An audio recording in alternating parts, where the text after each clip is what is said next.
African కంట్రీస్లో even మన దేశంలో కూడా తల్లికి హెచ్ఐవి ఎయిడ్స్ వ్యాధి ఉంటే కూడా డబ్బా పాలు ఇవ్వడము, మధ్యలో వేరే వేరే పాలు మిక్స్డ్ ఫీడింగ్ ఇవ్వడం కంటే తల్లిపాలు బెటర్ అని తల్లిపాలు ఇవ్వమని చెప్తాం కొన్ని సందర్భాల్లో. అంటే చాలా మంది ఏడవారు, అంటే ఏవకుంటే ఏం చేస్తారంటే మీరు ట్రీట్మెంట్ ఎట్లా ఇస్తారు? పిల్లలు పుట్టిన తర్వాత ఏడవాలి ఖచ్చితంగా, అది చాలా ఇంపార్టెంట్. పుట్టినప్పుడు అబ్గార్ స్కోర్ అని క్యాలిక్యులేట్ చేస్తాం, అందులో ఇది చాలా ఇంపార్టెంట్. క్రై లేదా బ్రీతింగ్ ఉందా లేదా అనేది. అంటే బ్రీతింగ్ తీసుకోవడమే ఏడుపుతో స్టార్ట్ అవుతుంది.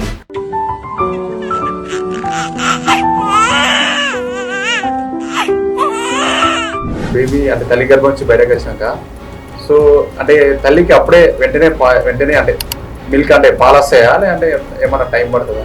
ప్రతి ఒక్కరు మాకున్న ఎక్స్పీరియన్స్ ఏంటంటే ప్రతి ఒక్కరు ఇప్పుడే డెలివరీ అయింది అప్పుడే పాలు వస్తాయా, డబ్బా పాలు పట్టిస్తాం. కొంతమంది అయితే మరి టీ షాపులో పాలు పట్టించిన వాళ్ళు కూడా ఉన్నారు, బర్రె పాలు పట్టిస్తారు, గేదె పాలు పట్టిస్తారు. మనం గుర్తుపెట్టుకోవాల్సిన చాలా ఇంపార్టెంట్ పాయింట్, పాలు ఉత్పత్తి అవ్వడము ఎప్పుడు స్టార్ట్ అవుతుంది తెలుసా?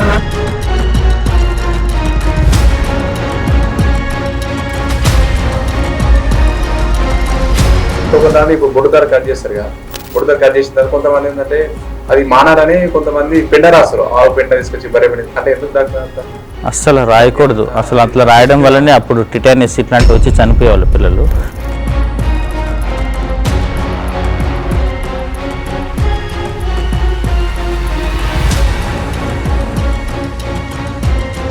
సో అట్లా ఇది ఇట్లా బొడ్డుదారి పెట్టి బెల్లంలో పెట్టి ఇస్తే వాళ్ళకి పిల్లలు అవుతారని ఒక అపోహ ఉంది జనాలు. సో అది ఎంతవరకు కరెక్ట్, ఎంతవరకు వాస్తవం, ఎంతవరకు అవసరం? మెడికల్ సైన్స్ ప్రకారము అట్లాంటివి ఎవిడెన్స్ ఏం లేదు. ఆ బొడ్డు తాడు తినడం వల్ల, ఆ బెల్లం కలుపుకొని తినడం వల్ల, ఇంకా ఆ బొడ్డు తాడుకి ఏదైనా ఇన్ఫెక్షన్ ఎండకు పెట్టి అట్లా ఏదైనా ఇన్ఫెక్షన్ ఉంటే మనకు కూడా ఇన్ఫెక్షన్ వచ్చే ఛాన్స్ ఉంటుంది. తల్లికి జ్వరం వస్తే బిడ్డ కూడా జ్వరం వస్తా అంటారు. సో అది వాస్తవం అవాస్తవం? అది ఎవరికైనా వైరల్ ఫీవర్స్ కాంటాక్ట్ ద్వారా స్ప్రెడ్ అవుతుంది, వచ్చే అవకాశం ఉంటుంది. కానీ ఇక్కడ ప్రమాదం ఏంటంటే తల్లికి జ్వరం వచ్చింది కాబట్టి బిడ్డని దూరంగా ఉంచి బిడ్డకి పాలు ఇవ్వకుండా చేస్తారు, అది చాలా పెద్ద ప్రమాదం.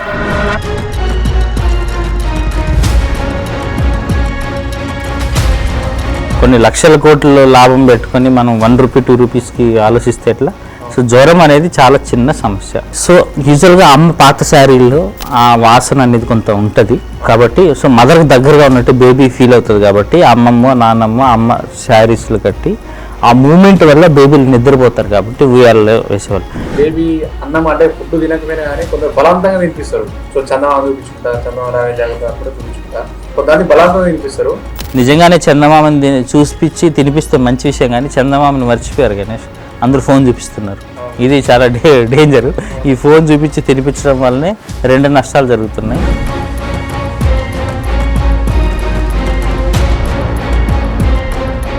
తల్లిదండ్రుల గొడవలు పిల్లల మీద ప్రభావం ఎట్లా చూపుతాయి డాక్టర్? చెప్తే వినరు, చూసి నేర్చుకుంటారు. మనం గట్టిగా మాట్లాడుకోవడం, కొట్టుకోవడం, అరుచుకోవడం, బూతులు మాట్లాడడం ఇవన్నీ చేస్తే పిల్లలు యాజ్ ఇట్ ఈజ్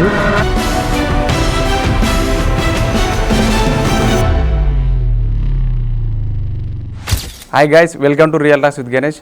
ఈరోజు మన పాడ్కాస్ట్ గెస్ట్ ప్రముఖ పిల్లల డాక్టర్ జి సురేంద్ర బాబు గారు మన స్టూడియోలో ఉన్నారు. సో ఈరోజు తల్లి గర్భంలోంచి బేబీ బయటకు వచ్చాక సో పిల్లల ఎదుగుదల ఆయన పేరెంటింగ్ టిప్స్ గురించి మనకు ఎక్స్ప్లెయిన్ చేస్తారు ఈరోజు. డాక్టర్ నమస్తే. డాక్టర్ నమస్తే గణేష్, బాగున్నారా? బాగున్నా doctor. Welcome to real talks with Ganesh studio. Thank you. Okay doctor గారు, ఫస్ట్ మనం ముందుగా స్టార్ట్ చేసే ముందు అంటే మీకు పిల్లల డాక్టర్ అవ్వాలని మీకు ఫస్ట్ ఆలోచన ఎప్పుడు వచ్చింది మీకు? నేను ఎంబీబీఎస్ ఉస్మానియా మెడికల్ కాలేజ్ చేశాను. ఉస్మానియా మెడికల్ కాలేజ్ అనేది ఒక పెద్ద సముద్రం అన్నట్టు. ఇప్పుడు హైదరాబాద్లో ఉంటే అన్నిటికీ ఎక్స్పోజర్ ఉంటుంది. సో నాకు అప్పుడు ఏముండంటే ఇనిషియల్గా ఎంబీబీఎస్ చదివేటప్పుడు ఐఏఎస్ ఆఫీసర్ అవ్వాలని ఉండే. కాకపోతే ఎంబీబీఎస్ అయిన తర్వాత మనం పోస్టింగ్కి వెళ్తాం కదా, ఇంటర్న్షిప్ ఉంటుంది. అప్పుడు అన్ని డిపార్ట్మెంట్స్, మెడిసిన్ దగ్గర నుంచి సైకియాట్రీ వరకు అన్ని, ఇప్పుడు మెడిసిన్ ఒక 2 months, gynaecology 2 months, surgery 2 months, paediatrics 1 month అట్లా పోస్టింగ్ ఉంటుంది, 12 months. అప్పుడు యూజువల్గా మనకి ఒక దాని మీద ఇష్టం ఏర్పడుతుంది ఆ పని చేస్తున్నప్పుడు. సర్జికల్ బ్రాంచెస్ బాగా ఇష్టము, కాకపోతే కొంచెం సొసైటీలో ట్రీట్మెంట్ అనేది కాకుండా ప్రివెన్షన్ సైడ్, అంటే వ్యాధులు వచ్చిన తర్వాత ట్రీట్మెంట్ కాకుండా నివారణ సైడ్ మనం పని చేయాల్సిన అవసరం ఉంది. నివారణ సైడ్ పని చేయాలంటే నాకు కొంచెం సమయం కావాలంటే సర్జికల్ బ్రాంచ్ అనుకో, సర్జన్ అయినా అనుకో, ఖచ్చితంగా ఆపరేషన్ థియేటర్ పెద్ద సెటప్ ఉండాలి, అక్కడే ఉండాలి. ఫిజిషియన్ అయితే బాగుండన్న ఆలోచన ఉండే. కాకపోతే నేను కొంచెం పీజీ తర్వాత అంటే పీజీ ఏం తీసుకోవాలని ఆలోచించినప్పుడు జనరల్ మెడిసిన్ చేయాలని ఉండే. కాకపోతే కొంచెం ఆర్థిక అవసరాల కోసం ఎంబీబీఎస్ తర్వాత నేను కేరళలో డ్యూటీ చేశాను. సో ఎంబీబీఎస్ తర్వాత కొంచెం గ్యాప్ వచ్చింది. బాగా గ్యాప్ వచ్చినప్పుడు మెడిసిన్ చదివి మళ్ళీ సూపర్ స్పెషాలిటీ చేయడము అదంతా ఇబ్బంది అవుతుందని లాస్ట్ మినిట్లో ఇంకా కౌన్సిలింగ్లో మెడిసిన్ సీట్ ఉంది చండీగఢ్లో, పీజీ చండీగఢ్లో చేశాను. పీజీ జనరల్ మెడిసిన్ సీట్ ఉంది, పీడియాట్రిక్స్ ఉంది. సో నేను ఇంకా మెడిసిన్ తీసుకుంటానని అనుకున్న ఆ నిమిషం వరకు. కానీ మళ్ళీ చాలా ఎక్కువ సంవత్సరాలు చదవాల్సి వస్తుంది. పీడియాట్రిక్స్ అయితే ఇది ఎండ్ బ్రాంచ్ లాగా, ఇంకా ఫైనల్. దీని తర్వాత మళ్ళీ పెద్దగా చదవడానికి అంత అవసరం ఉండదు. సో కంప్లీట్ ట్రీట్మెంట్ చేసుకోవచ్చు కూడా పిల్లలకి అని పీడియాట్రిక్స్ తీసుకున్నాను. అంటే డాక్టర్ గారు అంటే మీకు మీరు చదువుకునే రోజుల్లో అంటే మీకు ఏదైనా కష్టాలు చెప్తారా? చదువుకోవడం అంటే నేను చాలా హంబుల్ బ్యాక్గ్రౌండ్ నుంచి వచ్చాను గణేష్. మా అమ్మ నాన్న వ్యవసాయ కూలీలు అన్నట్టు. సో నేను ఇప్పుడు ఎంబీబీఎస్ చదువుకోవడానికి మనది ఫ్రీ సీటే. కాలేజ్ ఫీజు అప్పుడు హార్డ్లీ 10,000 గవర్నమెంట్ కాలేజ్ ఫీజు. 2005లో నేను ఎంబీబీఎస్ జాయిన్ అయ్యాను. అప్పుడు ఫ్రీ సీటే, 10,000 కాలేజ్ ఫీజు. అది కూడా గవర్నమెంట్ పే చేస్తుంది, స్కాలర్షిప్ వస్తుంది. బుక్స్ కూడా గవర్నమెంట్ స్కాలర్షిప్ వచ్చేది. కాకపోతే హాస్టల్ ఫీజు కనీసం అంటే మనకి 2 నుంచి 2,500 అయ్యేది హాస్టల్ కోసం, ఫుడ్ కోసం. సో దానికోసము కూడా అంటే పే చేయడం అంత కష్టమయ్యేది, ఇంటి నుంచి సపోర్ట్ దొరికేది కాదు. సో అందుకోసం నేను ఏం చేశానంటే ఎంబీబీఎస్ ఫస్ట్ ఇయర్లో ఉన్నప్పుడే నాకు ఎంసెట్, ఇప్పుడు నీట్ ఏదైతే ఉందో అప్పుడు ఎంసెట్ ఉండేది అన్నట్టు. ఎంసెట్ క్లాసులు చెప్పాను జూనియర్ కాలేజ్లో.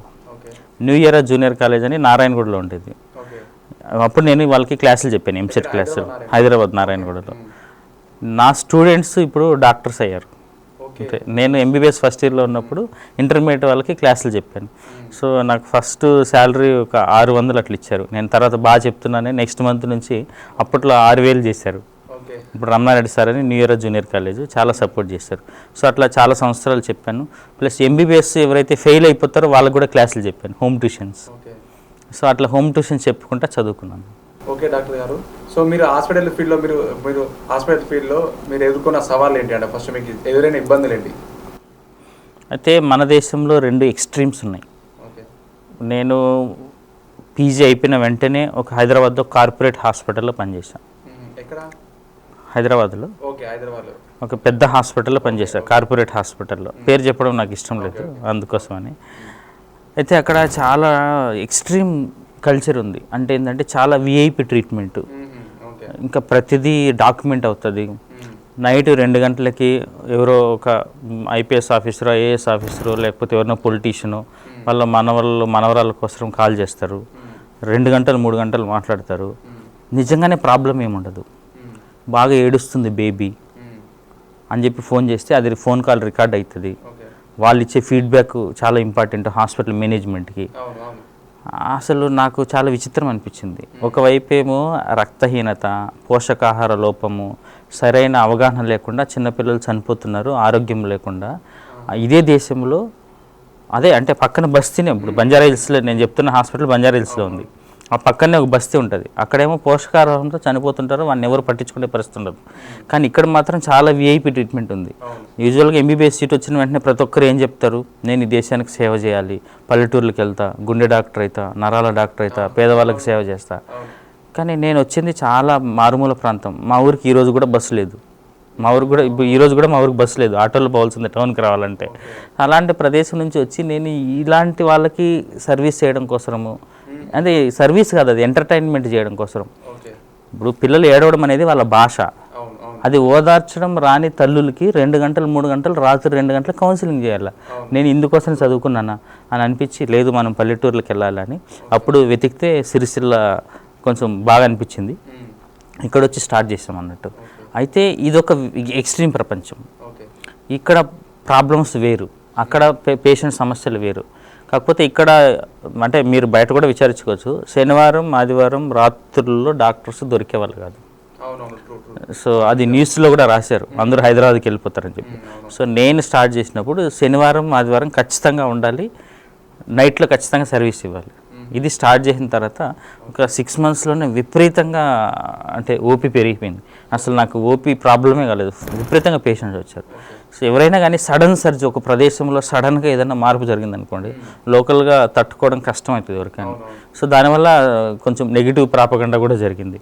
అంటే నాకు డిగ్రీ లేదని, నాకు వైద్యం రాదని, సో అట్లా వ్యతిరేకత కూడా వచ్చింది. కానీ నాకు చాలా బాగా అనిపించింది ఏంటంటే అప్పుడు న్యూస్ పేపర్లో మెయిన్ స్ట్రీమ్ మీడియాలో అంతా కూడా నా గురించి చాలా వ్యతిరేకంగా వార్తలు రాశారు. అంటే సడన్గా 6 monthsలో ఇన్స్టెంట్ హిట్, అసలు అంటే భారీగా అప్పుడున్న డాక్టర్స్ అందరినీ సర్ప్రైజ్ చేసిన ఫీలింగ్ అందరికి కలిగింది అన్నట్టు. అంటే నా ఉద్దేశం అది కూడా కాదు, పేషెంట్స్ ప్రాబ్లమ్స్ మీద అగ్రెసివ్గా వెళ్ళాం.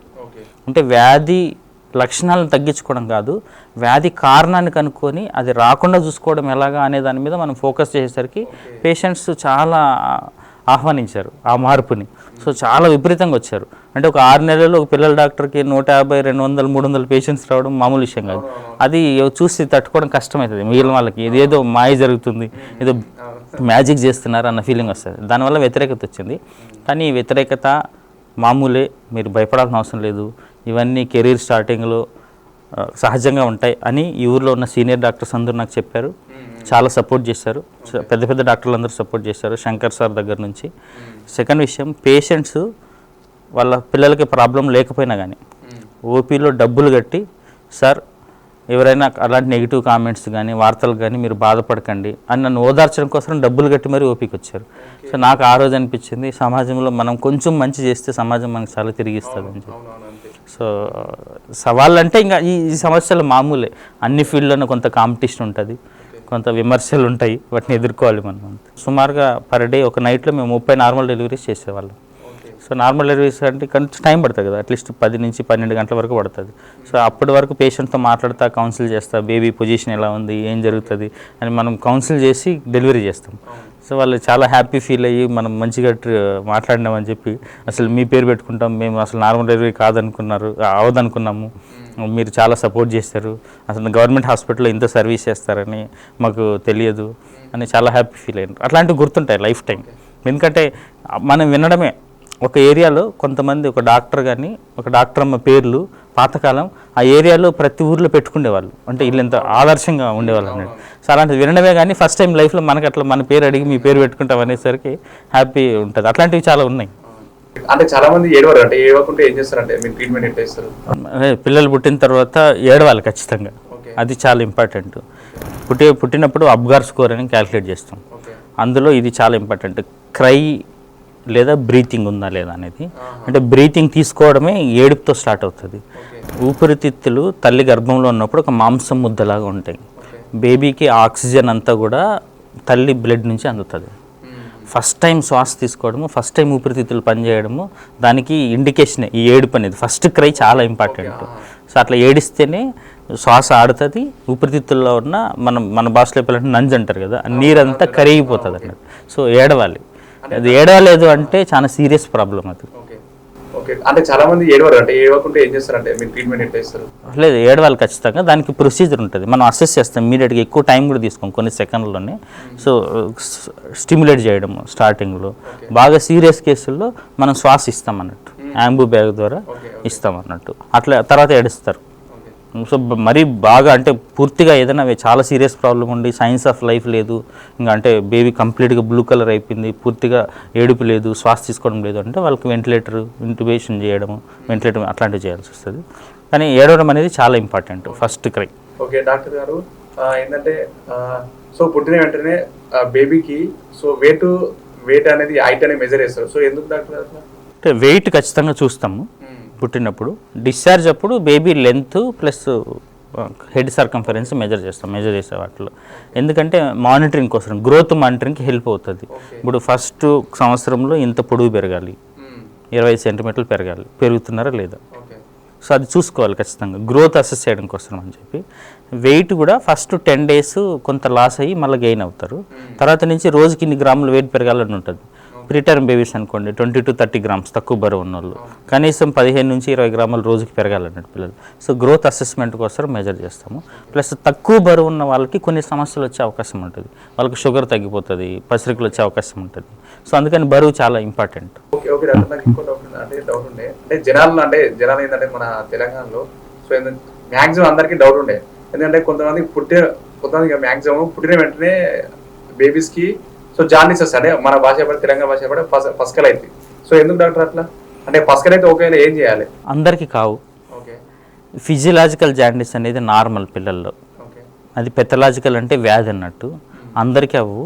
ఎవరికైతే ఇన్ఫెక్షన్ బాగా ఉంటుందో, ఎవరికైతే థైరాయిడ్ ప్రాబ్లం ఉంటుందో, ఎవరికైతే ఇన్ఫెక్షన్ ఎక్కువగా ఉంటుందో, ఎవరైతే డీహైడ్రేషన్ పాలు సరిగ్గా ఇవ్వకుండా ఉంటారు డీహైడ్రేషన్ వల్ల అట్లా, ప్లస్ తక్కువ బరువు ఉన్న పిల్లలకి, తక్కువ బరువు ఉన్న పిల్లలు, నెలలు నిండని పిల్లలు, తక్కువ బరువు ఉన్న పిల్లలకి అవుతుంది, నెలలు నిండిన పిల్లలకి అవుతుంది. నార్మల్ బేబీస్కి జాండీస్ రాదు. నార్మల్ బేబీస్కి వచ్చే జాండీస్ వ్యాధి కాదు, అది ఫిజియలాజికల్ జాండీస్, దానికి ట్రీట్మెంట్ అవసరం లేదు. డాక్టర్ గారు ఇంకేంటంటే కొంతమంది అంటే నేను నిన్న బయట ఏంటంటే పుట్టిన వెంటనే కొంతమంది పిల్లల్ని అద్దాలు వేసిరు, అద్దాలు అంటే మీన్ ఏంటంటే ఐసీయూలో అంటే ఇన్క్యుబేటర్లు వేసిరు అంటారు. సో ఎందుకు అట్లా, అంటే ఎందుకు వేస్తారు పుట్టిన వెంటనే కొంతమంది పిల్లలు? అంటే ఎవరికైనా సీరియస్ ప్రాబ్లం ఉంటే, ఇప్పుడు తక్కువ బరువు ఉన్న పిల్లలు ఉంటారు, వాళ్ళు తల్లి గర్భంలో ఎక్కువ రోజులు నిండాలి, బరువు పెరిగి ఉండాలి. వాళ్ళు నెలలు నిండకుండా పుడతారు, తక్కువ బరువుతో పుడతారు. వాళ్ళు బరువు పెరగాలి అంటే టెంపరేచర్ మెయింటెనెన్స్ అని చాలా ఇంపార్టెంట్. బేబీ చల్లగా అయిపోతే చాలా ఎనర్జీ లాస్ అయిపోతుంది, అంటే హైపోథెర్మియా చాలా డేంజరస్, చనిపోతారు కూడా బాగా టెంపరేచర్ తగ్గిపోతే. సో నెలలు నిండిన పిల్లలు, తక్కువ బరువు ఉన్న పిల్లలు ఇంక్యుబేటర్లో పెడతారు. ఎందుకంటే తల్లి గర్భంలో ఉండే వాతావరణం ఏదైతే ఉంటుందో అలాంటి వాతావరణాన్ని బయట మనం క్రియేట్ చేసే ప్రయత్నం చేయడం. సో అందుకోసమని ఇంక్యుబేటర్లో పెడతారు. దానివల్ల బేబీ టెంపరేచర్ మెయింటైన్ అవుతుంది, ట్రీట్మెంట్ ఈజీ అవుతుంది. సో బేబీ ఎదిగే వరకు, బరువు పెరిగేంత వరకు అక్కడ ఉంటే తర్వాత మదర్ సైడ్ షిఫ్ట్ చేస్తాం. డాక్టర్ గారు ఇప్పుడు బేబీ బయటకు వచ్చినాక, బేబీ అంటే తల్లి గర్భం నుంచి బయటకు వచ్చినాక, సో అంటే తల్లికి అప్పుడే వెంటనే అంటే మిల్క్ అంటే పాలు వస్తాయా, అంటే ఏమన్నా టైం పడుతుందా? థ్యాంక్ యూ, చాలా మంచి క్వశ్చన్ అడిగినారు. ఇది చాలా ఇంపార్టెంట్. అసలు ప్రతి ఒక్కరు, మాకున్న ఎక్స్పీరియన్స్ ఏంటంటే ప్రతి ఒక్కరు ఇప్పుడే డెలివరీ అయింది అప్పుడే పాలు వస్తాయా, డబ్బా పాలు పట్టిస్తాం. కొంతమంది అయితే మరి టీ షాపులో పాలు పట్టించిన వాళ్ళు కూడా ఉన్నారు, బర్రె పాలు పట్టిస్తారు, గేదె పాలు పట్టిస్తారు. మనం గుర్తుపెట్టుకోవాల్సిన చాలా ఇంపార్టెంట్ పాయింట్, పాలు ఉత్పత్తి అవ్వడము ఎప్పుడు స్టార్ట్ అవుతుంది తెలుసా? ప్రెగ్నెన్సీ స్టార్ట్ అయినప్పుడు అవుతుంది. తల్లి శరీరంలో చాలా మార్పులు జరుగుతాయి, బేబీ కోసమే కదా ఈ మార్పులన్నీ కూడా. బేబీ డెలివరీ అయిన తర్వాత అప్పుడు పాలు ఉత్పత్తి మొదలు కాదు. బ్రెస్ట్ సైజ్ పెరుగుతుంది, ఛాతీ, ఆ గ్రంథులన్నీ మంచిగా మౌల్డ్ అవుతాయి పాలు ఇవ్వడం కోసమని. పాలు ఉత్పత్తి ప్రెగ్నెన్సీ స్టార్టింగ్ అప్పుడే స్టార్ట్ అవుతుంది. స్టార్టింగ్ అప్పుడే పాలు ఉత్పత్తి అనేది మొదలవుతూ వస్తుంది. సో డెలివరీ అయిన ఇమ్మీడియట్గానే పాలు ఇవ్వచ్చు, వస్తాయి. ఎందుకంటే సడన్గా బేబీ డెలివరీ అయిపోయిన తర్వాత అప్పుడు పాలు తయారవ్వడం అనేది జరగదు. ఆల్రెడీ పాలు ఉంటాయి, తయారయ్యి ఉంటాయి. సో మనం అసలు ఈరోజు ఇప్పుడే డెలివరీ అయింది టైం పడుతుంది, అట్లేం టైం పట్టదు. కాకపోతే అలవాటు అవ్వడానికి తల్లికి ఇవ్వడం కొంచెం ఆ టెక్నిక్ అవన్నీ తెలుసుకోవడానికి ఫస్ట్ డెలివరీ అప్పుడు కొంచెం టైం పట్టచ్చు. అదర్వైజ్ అది అపోహ, అసలు దాన్ని దయచేసి అందరూ అర్థం చేసుకోండి. పాలు ఉత్పత్తి అనేది ప్రెగ్నెన్సీ స్టార్ట్ అయినప్పటి నుంచే మొదలవుతుంది. సో బేబీ డెలివరీ అయిన వెంటనే పాలు బేబీకి సరిపడంత పాలు వస్తాయి. ఒక డాక్టర్ గారు ఏంటంటే కొంతమందికి నేను విన్నా బయట, సో కొంతమందికి అంటే పాలు రావు, అంటే బేబీ పుట్టిన వెంటనే పాలు రావు. కొంతమంది ఏంటంటే అంటే మన గరం నీళ్ళు వేడి చేసి, అంటే నీళ్లు వేడి చేసి అందులో కొంచెం ఏదో పౌడర్ కలిపి అంటే బేబీకి తాగిపిస్తారు. కొంతమంది బర్రె పాలు, కొంతమంది ఇట్లా తాగిపిస్తారు. అంటే ఎందుకు డాక్టర్ అంటే అట్లా? ఒకటి గణేష్, పాలు రాకపోవడానికి చాలా కారణాలు ఉండొచ్చు, రావు అనడానికి. ఒకటి ఏదైనా బ్రెస్ట్కి ప్రాబ్లం ఉందనుకోండి, ఇన్ఫెక్షన్ ఉంది, చనుమొనలు లోపలికి ఉన్నాయి, అలాంటి టైంలో కొంత ప్రాబ్లం ఉండొచ్చు. అదర్వైజ్ ఎప్పుడైతే ఇప్పుడు ఆక్సిటోసిన్ అనే హార్మోను పాలు ఉత్పత్తికి, పాలు బయటకు రావడానికి చాలా ఇంపార్టెంట్. ఇది ఎమోషనల్ హార్మోన్. తల్లి దుఃఖంలో ఉన్నా, నొప్పితో బాధపడుతున్నా, నిద్ర లేకుండా ఉన్నా, సరైన ఆహారం లేకపోయినా, అలాంటి సందర్భాల్లో పాలు ఉత్పత్తి జరగదు. ఎందుకంటే తల్లి హ్యాపీగా ఉంటే, ఎమోషనల్గా హ్యాపీగా ఉంటే పాలు ఉత్పత్తి జరుగుతుంది. ఇంకొక విషయం, పాలు ఉత్పత్తి జరగాలంటే రాత్రుల్లో పాలు ఇవ్వాలి. ఎందుకంటే ఏదైతే పాలు ఉత్పత్తి సంబంధించిన హార్మోన్స్ ఉన్నాయో అవి లైట్ ఉన్నప్పుడు ఉత్పత్తి కావు. సో నైట్లో ఫీడింగ్ ఇస్తే బేబీ తీసుకుంటే కొద్దీ పాలు ఉత్పత్తి పెరుగుతుంది. సో అలాంటి సందర్భాలు మాత్రమే. సెకండ్ క్వశ్చన్ మీరు అడిగిన దానిలో, వేడి నీళ్ళలో చక్కెర వేసి ఇవ్వడం కానీ అసలు ఏది కూడా ఇవ్వకూడదు. ఏమి ఇచ్చినా విషం అవుతుంది, ఇన్ఫెక్షన్ వస్తుంది, చాలా ప్రమాదం. గట్ హెల్త్ని మనం చిన్నప్పుడే ఖరాబ్ చేసినట్టు అవుతాం. పేగుల ఆరోగ్యం అనేది చాలా ఇంపార్టెంట్. గట్ అనేది బ్రెయిన్ తర్వాత బ్రెయిన్. అందుకనే ఎవరైనా ఇప్పుడు మీరు ఏమంటారు, ఏదైనా ఒపీనియన్ అంటే గట్ ఫీలింగ్ అంటాం. గట్ ఫీలింగ్స్ ఏంటి? పేగులకు ఫీలింగ్ ఏముంటుంది? నిజం అది. ఎందుకంటే బ్రెయిన్ లాంటిది. మన ఆయుష్ని, మన ఆరోగ్యాన్ని, మన ఆహారపు అలవాట్లని, అంటే వీటన్నిటిని కూడా నియంత్రించేది గట్ హెల్త్. సో పేగులు ఆరోగ్యంగా ఉండాలంటే నార్మల్ డెలివరీ అయిన పిల్లలు, తల్లిపాలు తాగిన పిల్లలు గట్ హెల్త్ బాగుంటుంది, మంచి బ్యాక్టీరియా ఉంటాయి. సో వీళ్ళకి వ్యాధులు తక్కువ వస్తాయి, ఇమ్యూనిటీ బాగుంటుంది. సో గట్ హెల్త్ అనేది చాలా ఇంపార్టెంట్. మనం పుట్టిన వెంటనే గట్ హెల్త్ ఖరాబ్ చేయకూడదు, అది చాలా ప్రమాదం. సో ఏదంటే అది ఇవ్వకూడదు. తల్లిపాలు అమృతం, తల్లిపాలు మాత్రమే ఇవ్వాలి ఫస్ట్ 6 నెలల వరకు. ఒకటి అంటే ఇప్పుడు బేబీ ఫస్ట్ పుట్టినాక అంటే కొత్త పేరెంట్స్ ఉంటారు, న్యూ పేరెంట్స్. సో ఏంటంటే వాళ్ళు తెలుసుకోవాల్సిన ఫస్ట్ ఒక ముఖ్యమైన ప్రధానమైన అయితే ఒక్క విషయం ఏంటంటే, ఇప్పుడు చాలామంది పేరెంట్స్కి కొంచెం అవగాహన లేకుండా ఉంటుంది చాలా విషయాల మీద. ఏమనంటే ఫస్ట్ టైం కదా అని. సో ఇప్పుడు ఒక్కటే విషయం, మనం ఇంటర్వ్యూ ప్లాన్ చేసుకున్నాం, మనం టైము, మైక్ పనిచేస్తుందా లేదా, ఇక్కడున్న వాతావరణంకి ఏమేమి అవసరం అనేది అవి చేస్తాం కదా. కానీ అంటే తప్పుగా అనుకోకండి, నేను గమనించిన వాళ్ళలో ఇది అతిశయోక్తి కాదు, ఎవరిని తిట్టడానికో విమర్శించడానికో కాదు. 70 to 80% కపుల్స్కి బేసిక్స్ ఏమీ తెలియవు. అందరూ పెళ్లి చేసుకున్నారు కదా అని పెళ్లి చేసుకుంటాం, అందరూ పిల్లల్ని అంటున్నారు కదా అని పిల్లల్ని అంటాం. అంటే అసలు పర్పస్ ఆఫ్ మ్యారేజ్ ఏంది, పిల్లల్ని ఎలా కనాలి, ఎందుకు కనాలి, ఆ పిల్లల్ని ఎలా పెంచాలి, బేబీ కేర్ విషయంలో తీసుకోవాల్సిన జాగ్రత్తలు ఏంటి. అంటే సింపుల్గా బేబీ అసలు 2 గంటల నుంచి ఏడుస్తుంది, 3 గంటల నుంచి ఏడుస్తుంది అని తీసుకొస్తారు మా దగ్గరికి. మేము చేతిలో తీసుకుంటాము, కొంచెం ఉయ్యాలు ఊపినట్టు ఊపుతాము, 1 సెకండ్కే బేబీకి ఏడవడం బంద్ చేస్తుంది. అసలు డాక్టర్ మీ చేతుల్లో ఏదో అద్భుతం ఉంది డాక్టర్, అసలు మేము ఎంత చేసినా అంటే ఒకటే విషయం అడుగుతా, అమ్మ ఉయ్యాల్లో ఊపినట్టు ఊపుతున్నాను కదా, ఒక చిన్న పాట పాడతల్లి. రావు డాక్టర్ నాకు అంటే, పాతకాలము మన పెళ్లి చూపుల్లోనే కన్నా పాటలు పాడమని చెప్పేవాళ్ళు అమ్మాయిల్ని. ఎందుకు, వీళ్ళేదో పెద్ద సింగర్స్ అని కాదు, పెళ్ళి దేనికోసరం, మన నెక్స్ట్ జనరేషన్ పిల్లల కోసరం.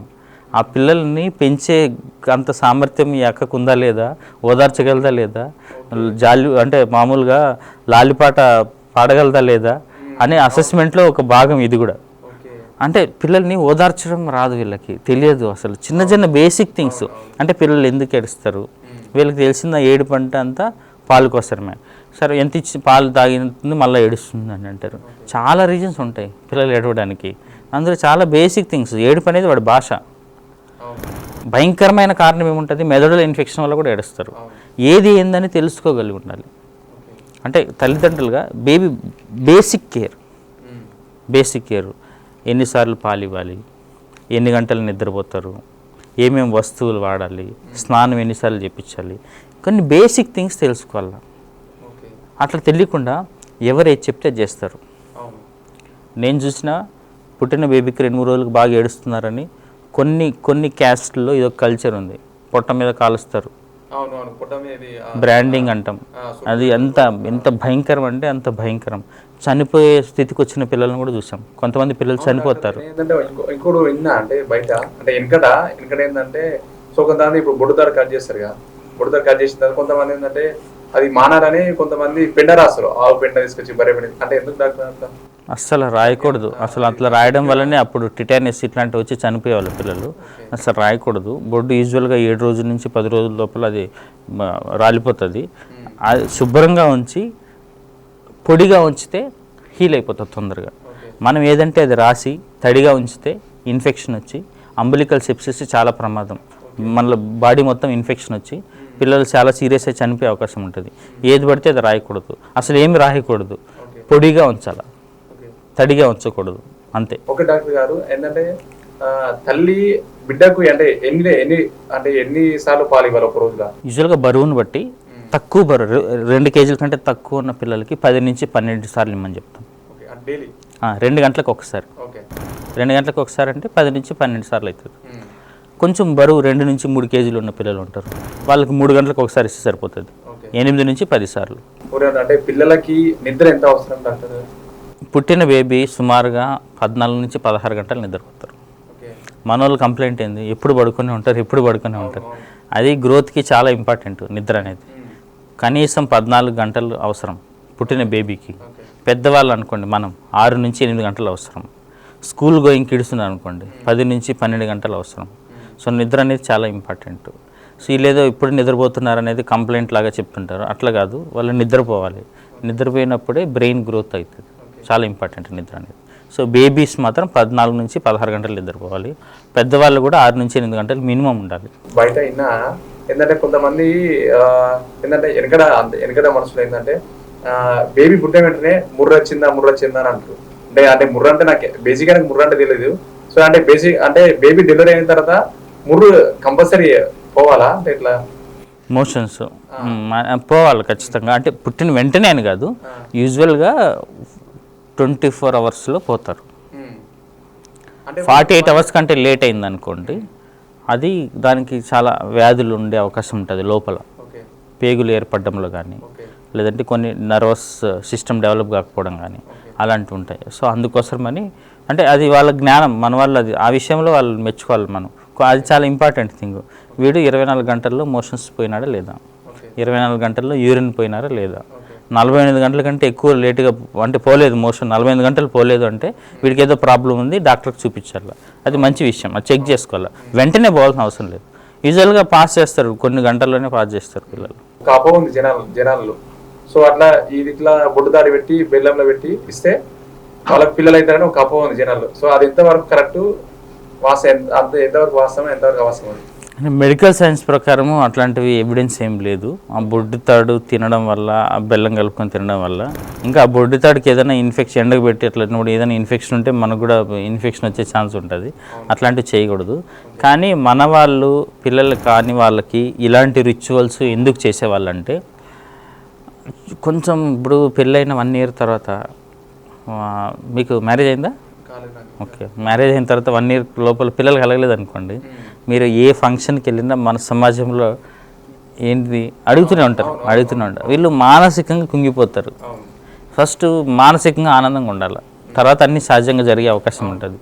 వాళ్ళకి సైకలాజికల్గా ఏదో ఒకటి సపోర్ట్, దానికోసము ఇట్లాంటివి ఏదో ఒకటి స్టార్ట్ చేసి ఉంటారు. కానీ మెడికల్ సైన్స్ ప్రకారం అది దానికి ఎవిడెన్స్ లేదు. అట్లా దానివల్ల పిల్లలు కలిగే అవకాశం లేదు. డాక్టర్ గారు ఏంటంటే ఇప్పుడు ఒక బేబీ పుట్టిన తర్వాత సో ఏంటంటే వాళ్ళని మిర్రర్ అంటే అద్దానికి చూపెట్టరు. అద్దానికి చూపిస్తే సో ఏంటంటే పనులు రావు అని ఒక జనాల్లో ఒక అపోహ ఉంది. అంటే మన వెనకట మన అమ్మమ్మల వాళ్ళు ఉంటారు. సో ఒక అపోహ ఉంది జనాల్లో. సో అది ఎంతవరకు వాస్తవం, ఎంతవరకు? పుట్టిన బేబీ అని కాదు, యూజువల్గా 6-7 months అప్పుడు పిల్లల్ని అద్దం చూస్తే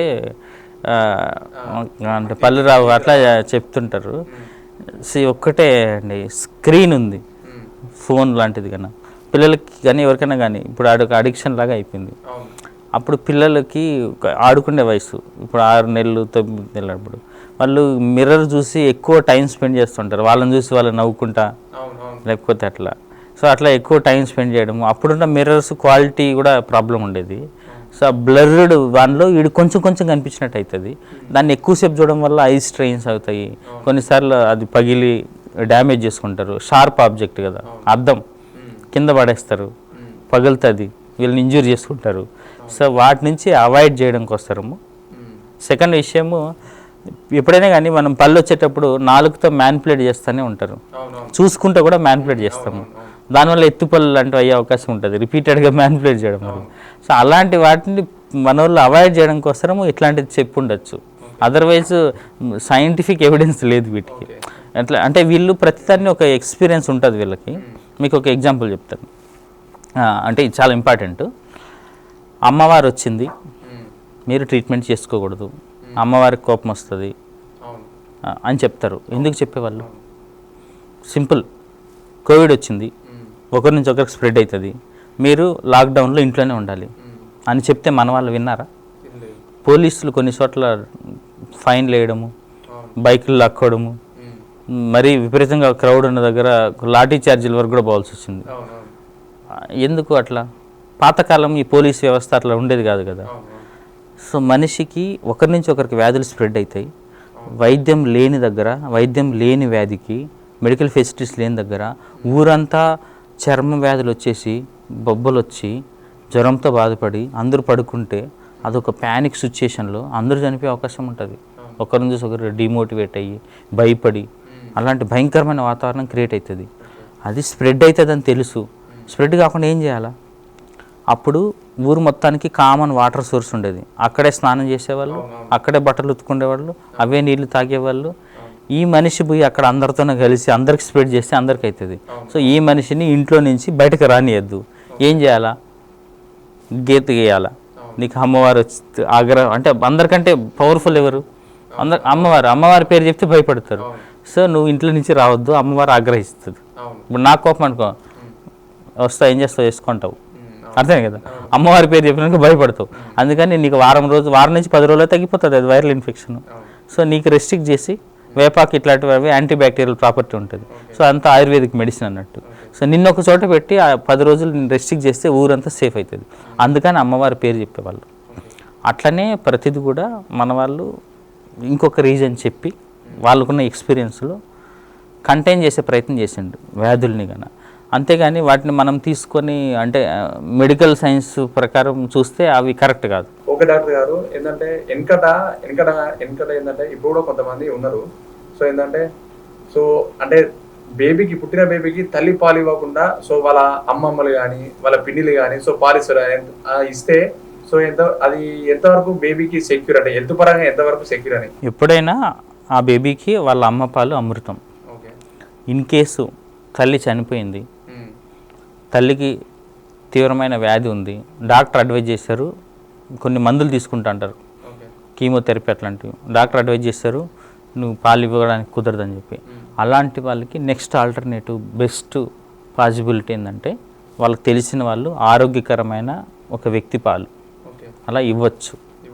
ఎప్పుడు తల్లి పాలు ఇవ్వలేని పరిస్థితుల్లో మాత్రమే ఇవ్వచ్చు.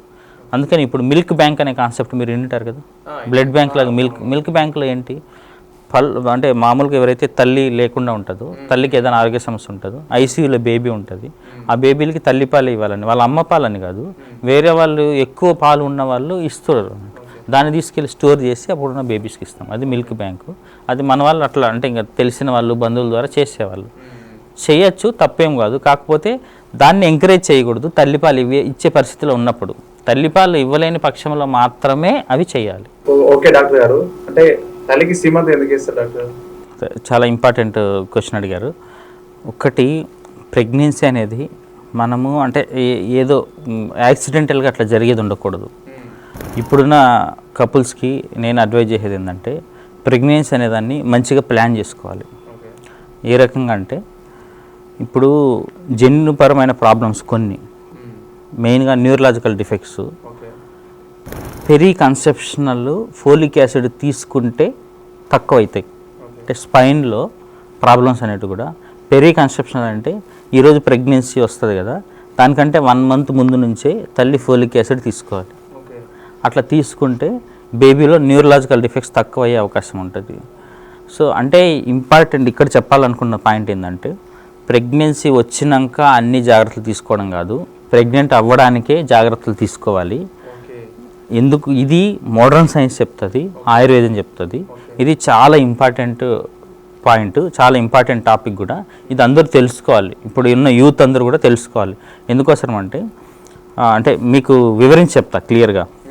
ఈరోజు ప్రెగ్నెన్సీ అయ్యారనుకోండి, ఎగ్గు స్పెర్మ్ కలిసి ప్రెగ్నెంట్ అయ్యారనుకోండి, ఎంబ్రియో ఫామ్ అవుతుంది అనుకోండి. ఈరోజున్న స్పెర్మ్ క్వాలిటీ ఎప్పుడు డిసైడ్ అవుతుంది తెలుసా? ఈరోజు డిసైడ్ అవ్వదు. 90 రోజుల ముందర నుంచి స్పెర్మ్ తయారవుతుంది. అంటే ఈ 90 రోజుల్లో మీ ఆరోగ్యపు అలవాట్లు, ఆహారము, నిద్ర, మీ హ్యాపీనెస్, వీటన్నిటి మీద ఆధారపడి ఉంటుంది. ఈ 90 రోజుల్లో మీరు స్మోకింగ్ లేదు, ఆల్కహాల్ తీసుకోలేదు, మంచిగా నిద్రపోయారు, మంచి పోషకాహారం తీసుకున్నారు అంటే మంచి స్పెర్మ్ వస్తుంది. సో మంచి బేబీ వచ్చే అవకాశం ఉంటుంది. అలా లేకుండా అన్ని అనారోగ్యపు అలవాట్లు ఉండి నిద్ర లేకుండా స్ట్రెస్ఫుల్ లైఫ్ లీడ్ చేసి అలా వచ్చిన స్పెర్మ్ క్వాలిటీ వేరే ఉంటుంది. సో ఇట్లా 90 రోజులు అనేది చాలా ఇంపార్టెంట్. మీకు అర్థమవుతుంది కదా. సో ఇప్పుడు ప్రెగ్నెంట్ అయినారంటే స్పెర్మే తీసుకుంటే అట్లనే సిమిలర్లీ ఎగ్ కూడా, అది కూడా 120 days. సో అట్లా క్వాలిటీ ఇంపార్టెంట్. సో అట్లా హెల్తీగా ఉండి ప్రెగ్నెన్సీ ప్లాన్ చేసుకోవాలి. తర్వాత ప్రెగ్నెన్సీ టైంలో తండ్రి ఇద్దరి పాత్ర చాలా ఇంపార్టెంట్. సో తండ్రి సపోర్ట్ చేయాలి. కానీ మనకి ఆయుర్వేదం కానీ మన ధర్మం కానీ మోడర్న్ మెడికల్ సైన్స్ కానీ చెప్పేది ఏంటంటే తల్లి మానసిక స్థితి బిడ్డ ఎదుగుదల మీద చాలా పెద్ద ప్రభావం చూపిస్తుంది, చాలా పెద్ద ప్రభావం చూపిస్తుంది. అందుకోసం అని చెప్పి తల్లిని హ్యాపీగా ఉంచడం కోసం ఒక పండగ లాంటి వాతావరణం ఉండాలి. మూడ్ స్వింగ్స్ చాలా ఎక్కువ ఉంటాయి ప్రెగ్నెన్సీలో, హార్మోనల్ చేంజెస్ చాలా ఉంటాయి. సో తల్లి మానసికంగా డల్ అయ్యే అవకాశం ఉంటుంది. కాబట్టి ఒక పండగ లాంటి వాతావరణాన్ని క్రియేట్ చేయడం కోసం శ్రీమంతం చేస్తాం. సో నీకు ఇంతమంది ఉన్నారు, ఇంతమంది ఆశీర్వదిస్తున్నారు, ఇంతమంది మంచి కోరుకుంటున్నారు. సో ఆమె మూడు ఎలివేషన్ వల్ల గొప్ప బిడ్డలు పుట్టే అవకాశం ఉంటుంది. ఇది మోడర్న్ సైన్స్ చెప్తుంది. మన సనాతన ధర్మము ఆయుర్వేదం కూడా దీనికి ప్రూఫ్ ఉంది. సింపుల్ స్టోరీ చెప్తాను మీకు. ఇప్పుడు మనకి ఇక్కడ నాంపల్లి గుట్ట ఉంది. నాంపల్లి గుట్ట నరసింహస్వామి కదా. ఎవరి కోసం నరసింహ అవతారం వచ్చింది? భక్త ప్రహ్లాదుడు కోసం. ప్రహ్లాదుడు ఎవరు? రాక్షసుల పిల్లవాడు, హిరణ్యకశిపుడు పిల్లవాడు కదా. మామూలుగా మన ప్రకారం మంచి వాళ్ళకి మంచోళ్ళు పుట్టాలి, చెడ్డ వాళ్ళకి చెడ్డోళ్ళు పుట్టాలి, పొడుగున్నోళ్ళకి పొడుగోళ్ళే పుడతారు, పొట్టుగున్నోళ్ళకి పొట్టోళ్ళు పుడతారు. మరి ఈ పిల్లడు రాక్షసుడు కొడుకు కదా. రాక్షసుడు కొడుకు కోసం అసలు విష్ణు అవతారాల్లో మిగిలిన అన్ని అవతారాలు చాలా సింపుల్ ఉంటాయి, చాలా మిషన్ అంటే వచ్చిన పని చేసుకొని పోతాయి. కానీ నరసింహ అవతారం మోస్ట్ పవర్ఫుల్ అగ్రెసివ్ అవతారం. లక్ష్మీదేవి వణికిపోయింది చూసి. అంత అగ్రెసివ్ అవతారము ఏదంటే స్వామివారు ఆయన కోల్పోయిండు. అంత కోపము, అంత అగ్రెషన్ అయిపోయిండు. అంత ఎందుకు ఎమోషనల్ అవతారం తీసుకోవాల్సిన అవసరం వచ్చింది ఒక రాక్షసుడు పిల్లవాడి కోసం? అసలు వీడు భక్తుడు ఎట్లయ్యాడు? మీకు అర్థమైంది కదా విషయం. రాక్షసుల పిల్లవాడి కోసం భగవంతుడు ఎందుకు దిగి వచ్చాడు? ఇంకొక పాయింట్ ఉంది. ఆమె గాంధారి శపిస్తే సాక్షాత్తు భగవంతుడు కృష్ణుడికి శాపం తగిలింది. అనాథ సావు చనిపోతావు నువ్వు అనింది. మీ వంశం కూడా ఇట్లా కొట్టుకొని చనిపోతారని శపించింది. ఆమె చెప్పినవన్నీ జరిగినాయి. భగవంతుని శపించే అంత శక్తివంతమైన తల్లి గాంధారి. అలాంటి ఆమె కడుపులో 100 మంది పరమ దుర్మార్గులు పుట్టారు. ఎలా సాధ్యమైంది? ఈ 2 ఎగ్జాంపుల్స్ చూడండి మీరు. ఒకరేమో రాక్షసుల పిల్లోడు, వాడి కోసం భగవంతుడు దిగొచ్చాడు. ఇంకొక ఆమె మహాపతివ్రత, భగవంతుని సైతం శపించగలిగే శక్తి ఉంది. ఆమె కడుపులో పనికిరామ పిల్లలు పుట్టారు. ఈ 2 స్టోరీలను బట్టి మనకు అర్థమయ్యేది ఏంటంటే తల్లి మానసిక స్థితి ఎలా ఉంది. సో హిరణ్యకశిపుడు వాళ్ళ వైఫ్ ప్రెగ్నెంట్ ఉంటే వీడే ఇంత ఘోరంగా ఉన్నాడు, వీడికి పుట్టే పిల్లవాడు కూడా ఇంకా పరమ దుర్మార్గుడు ఉంటాడు, నా స్థానానికి ముప్పు వాటిల్లుతుందని ఇంద్రుడు కిడ్నాప్ చేసే ప్రయత్నం చేస్తాడు. అప్పుడు నారదుడు చెప్తాడు అది చాలా తప్పు, ముసలి వాళ్ళని, ప్రెగ్నెంట్ లేడీస్ని, చిన్నపిల్లలని, గోవుల్ని హింసించిన అంతా సేము, ఆటోమేటిక్గా నీ ఇంద్ర పదవి పోతుంది, నువ్వు నాశనమైపోతావు, అట్లా చేయకూడదు, వాడికి దొరికినావంటే ఇంకా ప్రమాదం అంటే ఈయన భయపడి నారదాశ్రమంలో ఆమెను వదిలేస్తాడు. సో నారదాశ్రమంలో ఎప్పుడూ నారాయణ జపం నడుస్తూ ఉంటుంది. సో ఆమె భాగవతాలు ఇవన్నీ మంచి మంచి కథలు, స్టోరీలు, భజనలు ఇలా జరిస్తే అది జీవితం. అవన్నీ లోపల ఉన్న బేబీ ఉంటుంది. సో అలానే తయారైంది. ఎందుకంటే మోడర్న్ మెడికల్ ఎవిడెన్స్ ప్రకారం కూడా 8 నుంచి 12 వారాలకి బేబీ హియరింగ్ డెవలప్ అవుతుంది. మనం మాట్లాడేటివన్నీ వినిపిస్తాయి, నేర్చుకుంటుంది బేబీ. సైంటిఫిక్ రీజన్ ఉంది. ఆమె ద్వేషంతో రగిలిపోయింది గాంధారి, నా పిల్లలకి రాజ్యం రావాలని చెప్పి.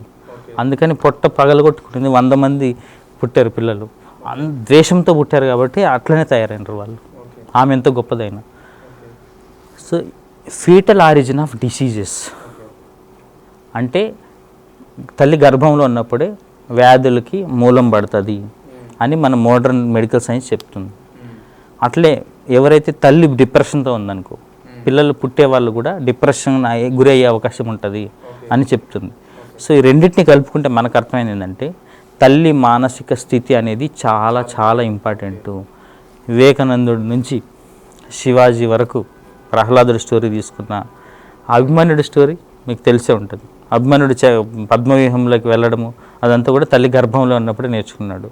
సో గొప్ప పిల్లలు రావాలంటే తల్లి సంకల్పం చాలా గొప్పగా ఉండాలి, తల్లి మానసిక స్థితి గొప్పగా ఉండాలి. సో ఆమె ఒక సంకల్పం తీసుకోవడం కోసం, ఆమె మానసిక స్థితి మంచిగా ఉండడం కోసం, ఆమె ప్రెగ్నెన్సీ టైము ఆనందంగా ఉండడం కోసం, ఆహ్లాదంగా ఉండడం కోసం మనం శ్రీమంతం లాంటివి ఉన్నాయి. సో మన వాళ్ళు చాలా జ్ఞానులు, వాళ్ళకి తెలుసు కాబట్టి ఇలాంటి ప్రోగ్రామ్స్ పెట్టారు అన్నట్టు. సో మీరు మిగిలిన కల్చర్ ఎక్కడైనా తీసుకోండి, ఇలాంటివి ఏమి ఉండవు. ఓకే డాక్టర్ గారు, అంటే నాకు డౌట్ ఉండే, సో తల్లిదండ్రులు అంటే ఫస్ట్ బేబీ నుంచి అంటే ఫస్ట్ బేబీకి సెకండ్ బేబీకి ఎంత గ్యాప్ తీసుకోవాలి? అంటే యూజువల్గా 2 years తీసుకుంటే మంచిది. ఓకే. ఎందుకంటే ఫస్ట్ బేబీ మామూలుగా ప్రెగ్నెన్సీలో కలిగిన మార్పులు తల్లి శరీరంలో చాలా మార్పులు జరుగుతాయి. సో గర్భాశయం సైజ్ పెరుగుతుంది. అది నార్మల్ స్థితికి వచ్చి నెక్స్ట్ ప్రెగ్నెన్సీ అంటే 1 yearకి రెడీ అయిపోతుంది. కానీ ఇంకొక 1 year తీసుకుంటే బేబీ కేర్ విషయంలో కానీ పేరెంటింగ్ విషయంలో కానీ ప్రాబ్లమ్స్ రాకుండా చూసుకోవచ్చు. యూజువల్గా 2 years గ్యాప్ తీసుకోమని అడ్వైజ్ చేస్తాం. ఒకటి కదా అంటే జనాలు ఒక అపోహ ఉంది ఏంటంటే ఒక మూఢనమ్మకం అన్నట్టు. సో ఏంటంటే ఒక మేనరికం వాళ్ళని చేసుకుంటే అంటే సొంత మేనబావని వాళ్ళని వీళ్ళని చేసుకుంటే సో పుట్టబోయే బిడ్డలు సో కొంచెం హ్యాండిక్యాప్ లాగా కొంచెం కాలు వంకర అంటే ఏదో ఒక డిఫెక్ట్ తో కుడతారంట. అది నిజమేనా? వాస్తవం ఎంత? అది మూఢనమ్మకం ఏం కాదు. ఎందుకంటే మేనరికం చేసుకోవడం అనేది యాక్చువల్గా మన కల్చర్ ఏం కాదు. అంటే మనల్ని ఫస్ట్ డిగ్రీ రిలేటివ్స్ని అవాయిడ్ చేయమని చెప్పి ఈవెన్ పురాణాల్లో కూడా చూడండి మీరు, చాలా డిస్టెంట్ రిలేటివ్స్ని చేసుకుంటారు కానీ దగ్గర రిలేటివ్స్ని చేసుకోకూడదు. సో సైన్స్ ఏం చెప్తుందంటే ర్యాండమ్ మేటింగ్ అంటే ప్రాంతం వైజ్ కానీ ఇక్కడ జియోగ్రఫీ వైజ్ కానీ క్యాస్ట్ వైజ్ కానీ సెక్ట్ వైజ్గా దూరం వాళ్ళని వేరే వాళ్ళని చేసుకుంటే మంచి జెనెటిక్ పొటెన్షియల్ ఉన్న పిల్లలు పుట్టే అవకాశం ఉంటుంది. సో ఫస్ట్ డిగ్రీ అంటే జనాలకు అర్థం కాదు. మన ఫస్ట్ డిగ్రీలో అంటే సేమ్ రక్త సంబంధం, సేమ్ రక్త సంబంధం. ఇప్పుడు మేనబావాలు ఉంటారు కదా, మేనబావాలని వెళ్ళి డైరెక్ట్గా అట్లా చేసుకుంటే సేమ్ జెనెటిక్ మెటీరియల్ ఉంటుంది. 50% మన నాన్నకున్న జెనెటిక్ మెటీరియలే మన అత్త ఎవరైతే ఇప్పుడు నాన్న చెల్లెలు ఉంటుందో ఆమెకే ఉంటుంది. సో సేమ్ జెనెటిక్ పొటెన్షియల్ ఉన్నప్పుడు ఆటోజోమల్ రిసెసివ్ డిసీజెస్ అనేవి ఉంటాయి. సో అవి మన పుట్టబోయే పిల్లల్లో ఎక్స్ప్రెస్ అయ్యే అవకాశం ఉంటుంది. అందుకోసమని జన్యుపరమైన వ్యాధులు వచ్చే అవకాశం ఉంటుంది. అందుకని మేనరికం చేసుకోవద్దని చెప్తాం. ఓకే డాక్టర్ గారు, కొంతమంది ఏంటంటే కొంతమంది లేట్గా మ్యారేజ్ చేసుకుంటారు, కొంతమంది అంటే తొందర మ్యారేజ్ అంటే బిలో 30 మ్యారేజ్ చేసుకుంటారు. సో లేట్గా మ్యారేజ్ చేసుకుంటే నష్టమైంది, తొందర మ్యారేజ్ చేసుకుంటే లాభమైంది. అయితే ఇప్పుడు ఏది కూడా మనం విపరీతం చేయకూడదు. మన వాళ్ళు మరి ఎర్లీ మ్యారేజ్ అని చెప్పి 15 yearsకి 16 yearsకి 12 yearsకి అట్లా చేసేవాళ్ళు ఒకప్పుడు. కాకపోతే అది సామాజిక కారణం ఉండేది గణేష్. మన వాళ్ళు ఏం అట్లా బాల్య వివాహాలు అనేది మన సంస్కృతిలో లేదు. అంటే పురాణాల్లో కూడా తీసుకున్న మ్యారేజ్ వయసు వచ్చినప్పుడే మ్యారేజ్ చేసేవాళ్ళు. కాకపోతే దానికి సామాజికమైన కోణం ఉంది. అమ్మాయిల రక్షణ కోసము ముందే హస్బెండ్ని ఫిక్స్ చేసేవాళ్ళు.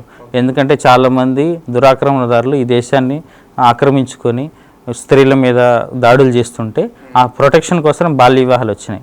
అది సమాజంలో దాన్ని మనం వదిలిపెట్టేసినాం. కానీ కొంతమంది ఇంకా దాన్ని పాటించే ప్రయత్నం చేస్తున్నారు. ఒకటి పెళ్ళి అయిన తర్వాత ప్రెగ్నెన్సీ కన్నా బాడీ రెడీగా ఉండదు. అలాంటప్పుడు ప్రెగ్నెంట్ అయితే చాలా ఆరోగ్య సమస్యలు వస్తాయి. తల్లికి ప్రాబ్లము, పిల్లలకు ప్రాబ్లం, వీళ్ళకి మానసికంగా మెచ్యూరిటీ కూడా ఉండదు, శరీరం కూడా సపోర్ట్ చేయదు. అందుకోసం అని చెప్పి మనం మ్యారేజ్ ఏజ్ అనేది ఫిక్స్ చేసినాం అన్నట్టు. లెస్ దాన్ 18 years పిల్లలు అసలు చేసుకోవద్దు. సో అట్లీస్ట్ 21 years నుంచి 25 మధ్యలో అమ్మాయిలు ఇద్దరు మ్యారేజ్ చేసుకోవడం మంచిది. లేట్ మ్యారేజెస్ అనేది కూడా చాలా ప్రమాదం.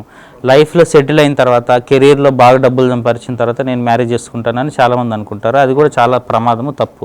ఎందుకంటే ఇప్పుడున్న లైఫ్ స్టైల్కి లోపల ఉన్న అంటే స్పెర్మ్ క్వాలిటీ, ఎగ్ క్వాలిటీ అనేది దెబ్బతింటూ వస్తుంది.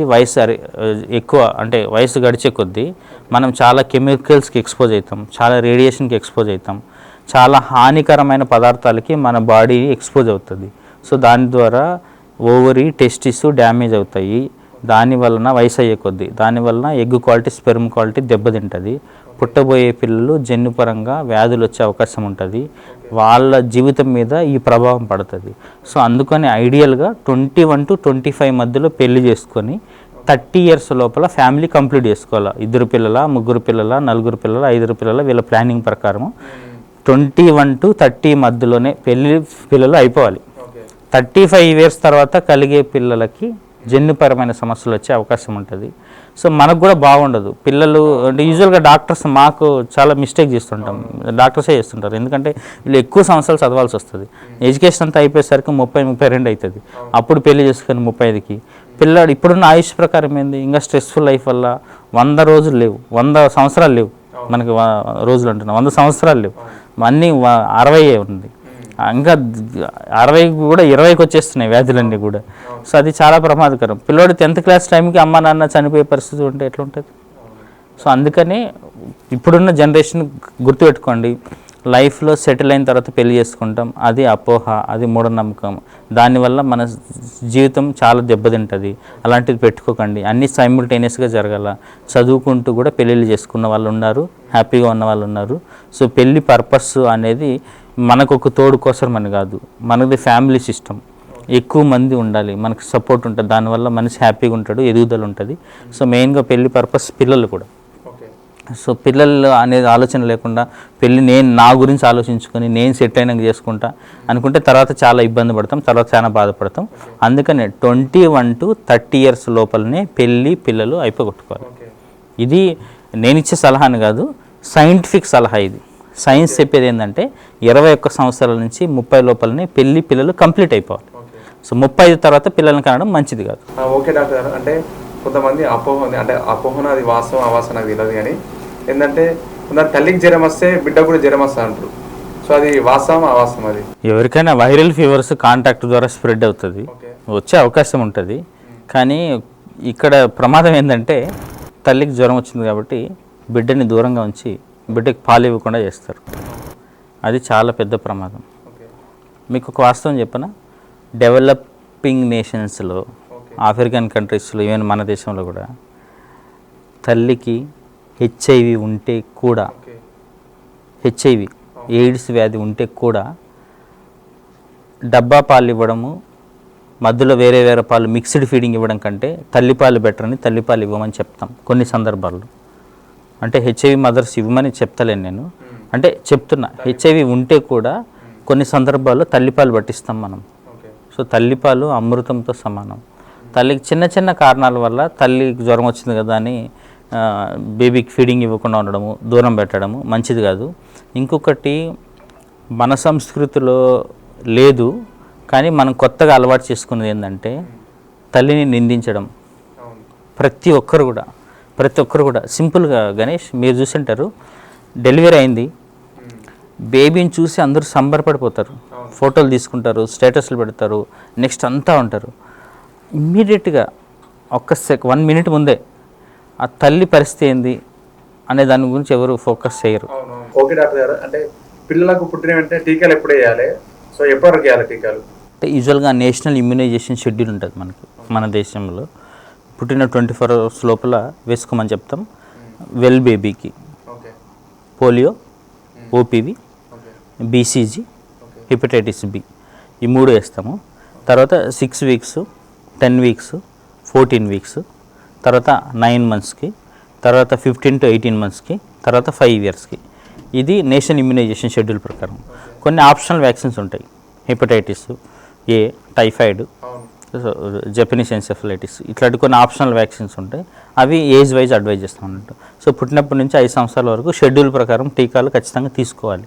ఎందుకంటే టీకాలు తీసుకోకపోతే అలాంటి వ్యాధులు వచ్చినప్పుడు వాటిని ట్రీట్ చేయడం చాలా కష్టము, ప్రాణాపాయ పరిస్థితి, చనిపోయే అవకాశం ఉంటుంది.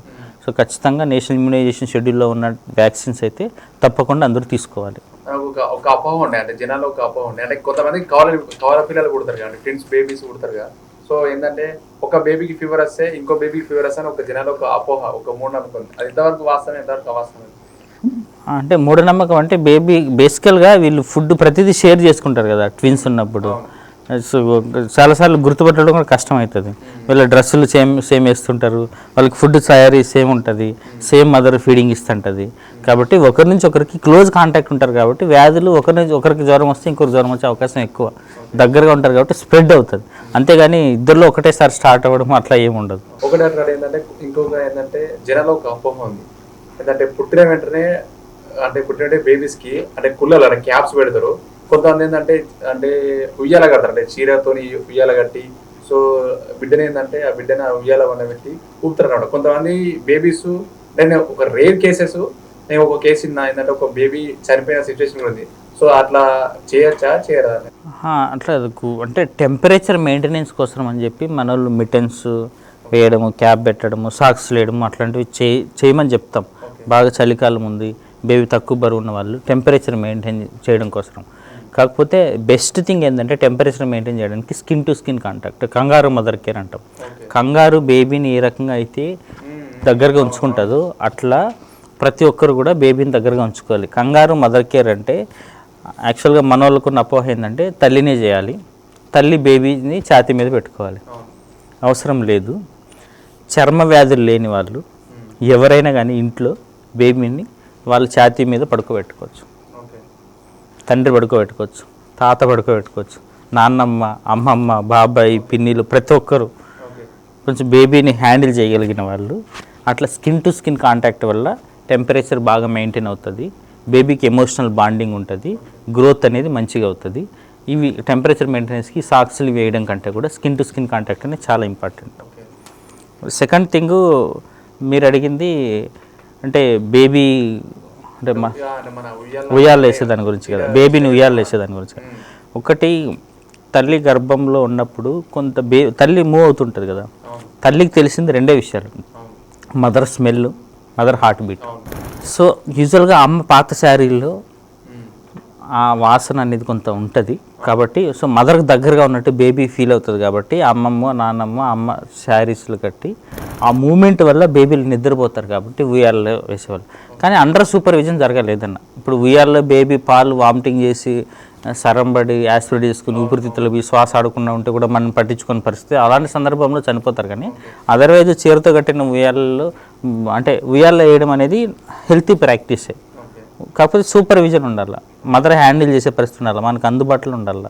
చుట్టుపక్కల ఏవి సబ్స్టెన్స్ అంటే షార్ప్ ఉండేది, ఇప్పుడు ఉయ్యాలు ఊగినప్పుడు ఏదైనా షార్ప్గా ఉండే ఆబ్జెక్ట్కి తగిలి బేబీ ఇంజూర్ అవ్వడము అట్లా చేయకూడదు. ఆ సేఫ్టీ మెజర్స్ తీసుకొని ఉయ్యాల్లో వేయచ్చు. ఓకే డాక్టర్, అంటే బేబీకి మనము అంటే ఫుడ్ అనేది ఎప్పటి నుంచి అలవాటు చేయాలంటే ఏ ఇయర్ నుంచి అలవాటు చేయాలి?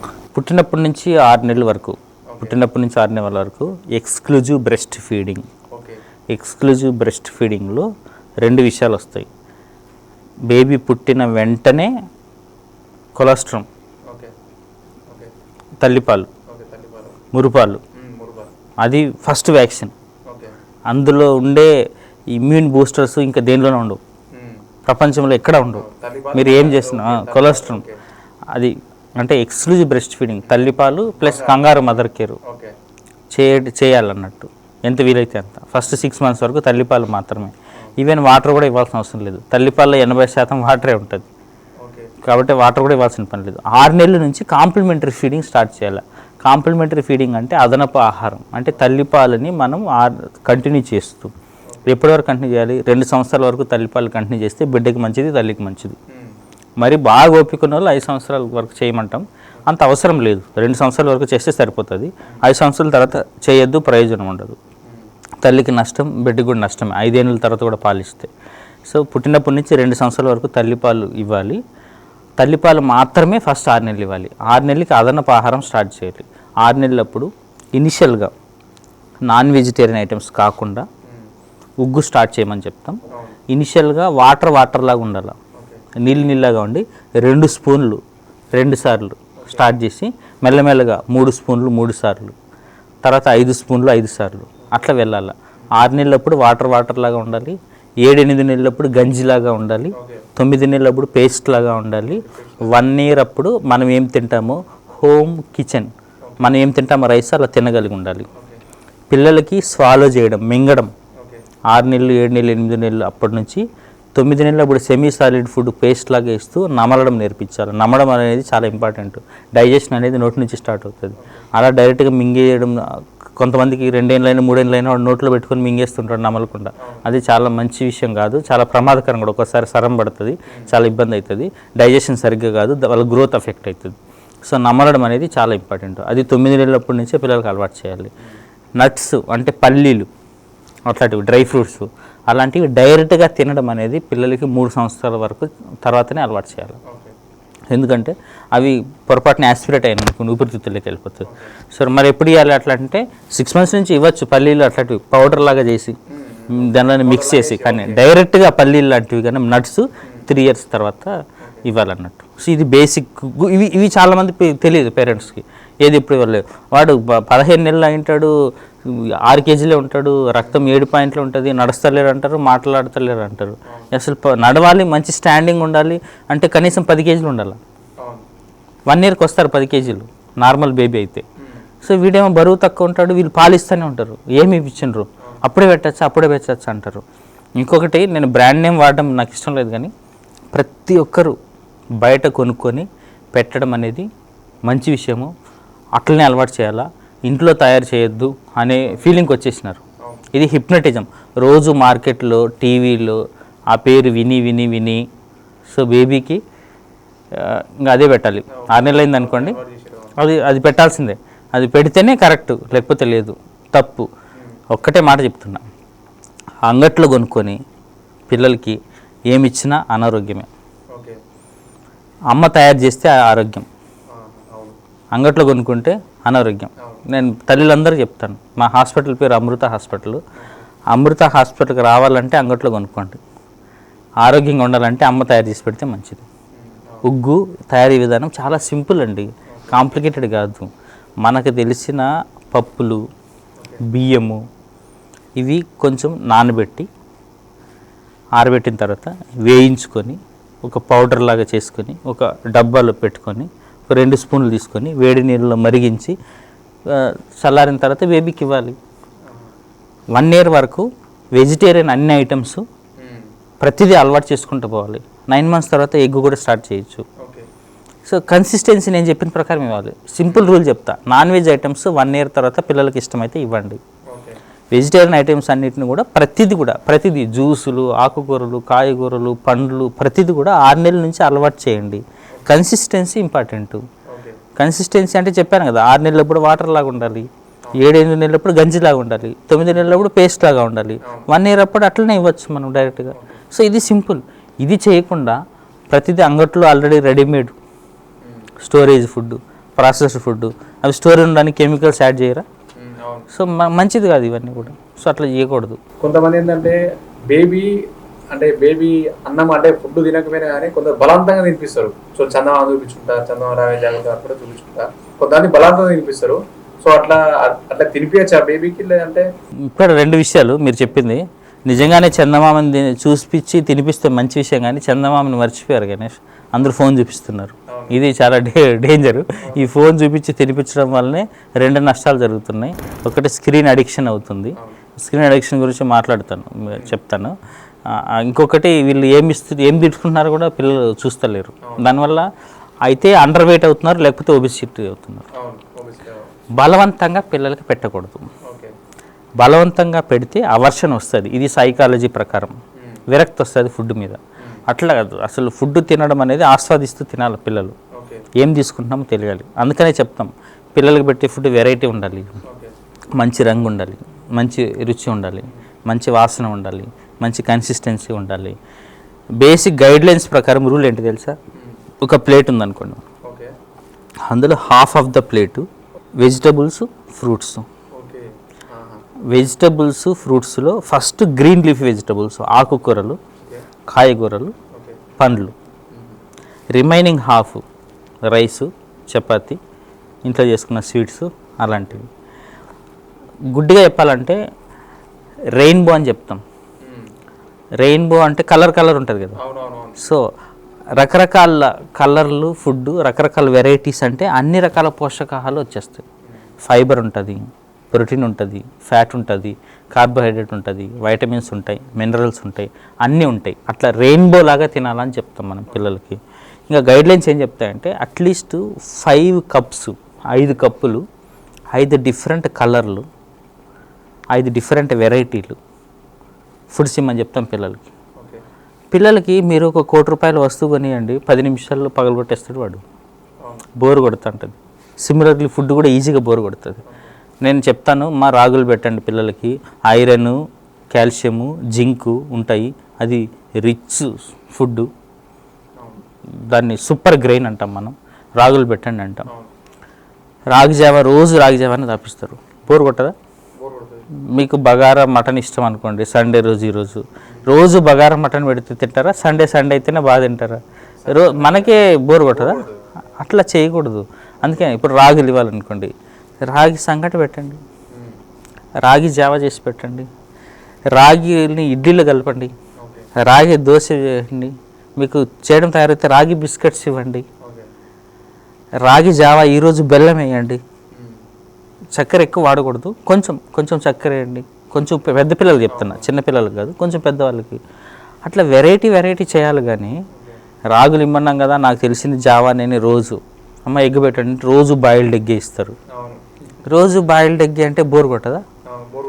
ఒకరోజు ఎగ్ కర్రీ చేయండి, ఒకరోజు ఎగ్ బుర్జీ చేయండి, ఒకరోజు ఎగ్ దోశ వేసి ఇవ్వండి, ఒకరోజు ఆమ్లెట్ చేసి ఇవ్వండి, ఒకరోజు ఎగ్ ఫ్రై చేసి ఇవ్వండి. అలా అర్థమైంది కదా ఎగ్. అది అంటే అది తల్లికి కన్నా ఆ ఓపిక స్టామినా ఉండాలి ఫస్ట్. ఎందుకంటే ఈ దేశంలో 70-80% మంది తల్లులు రక్తహీనతతో బాధపడుతున్నారు. రక్తహీనతతో బాధపడుతున్న వాళ్ళకి ఆ క్రియేటివిటీ, ఆలోచన శక్తి ఉండదు, చాలా ఇబ్బంది, వాళ్ళ సర్వైవలే కష్టమవుతుంది. అట్లా ఫస్ట్ తల్లి నేను అందుకే చెప్పింది, అమ్మకి సపోర్ట్ చేయండి. అమ్మ ఆరోగ్యంగా ఆనందంగా ఉందనుకోండి, ఎవరికి ఏం అవసరం ఆలోచించి పెడుతుంది. అమ్మ ఆలోచిస్తే ఇవన్నీ జరిగిపోతాయి. సో పిల్లలు పెట్టే ఫుడ్ ఆ వెరైటీ ఉంటుంది.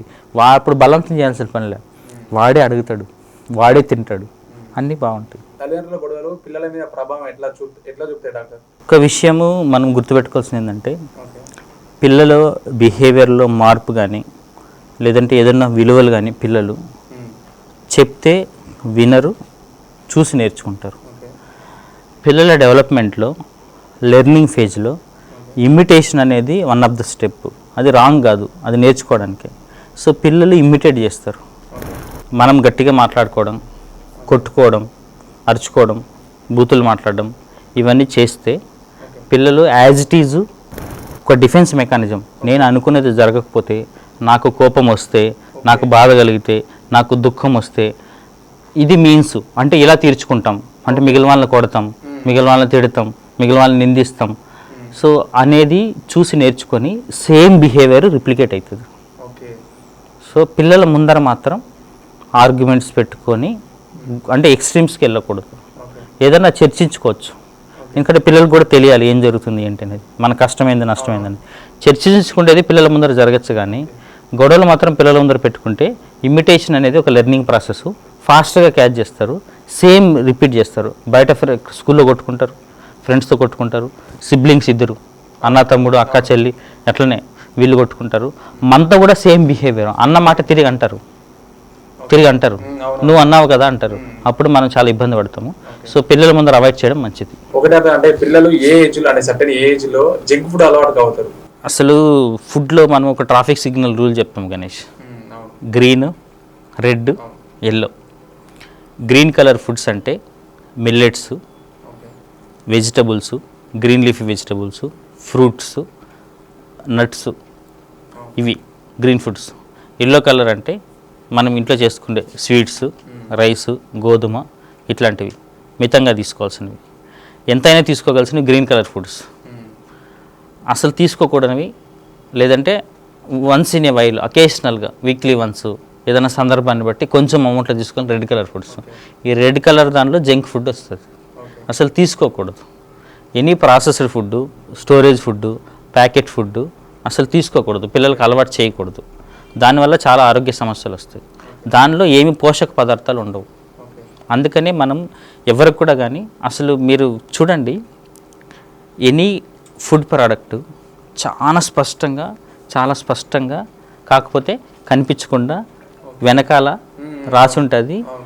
లెస్ దాన్ 6 years పిల్లలకి, లెస్ దాన్ 7 years పిల్లలకి ఇది ఇండికేటెడ్ కాదు.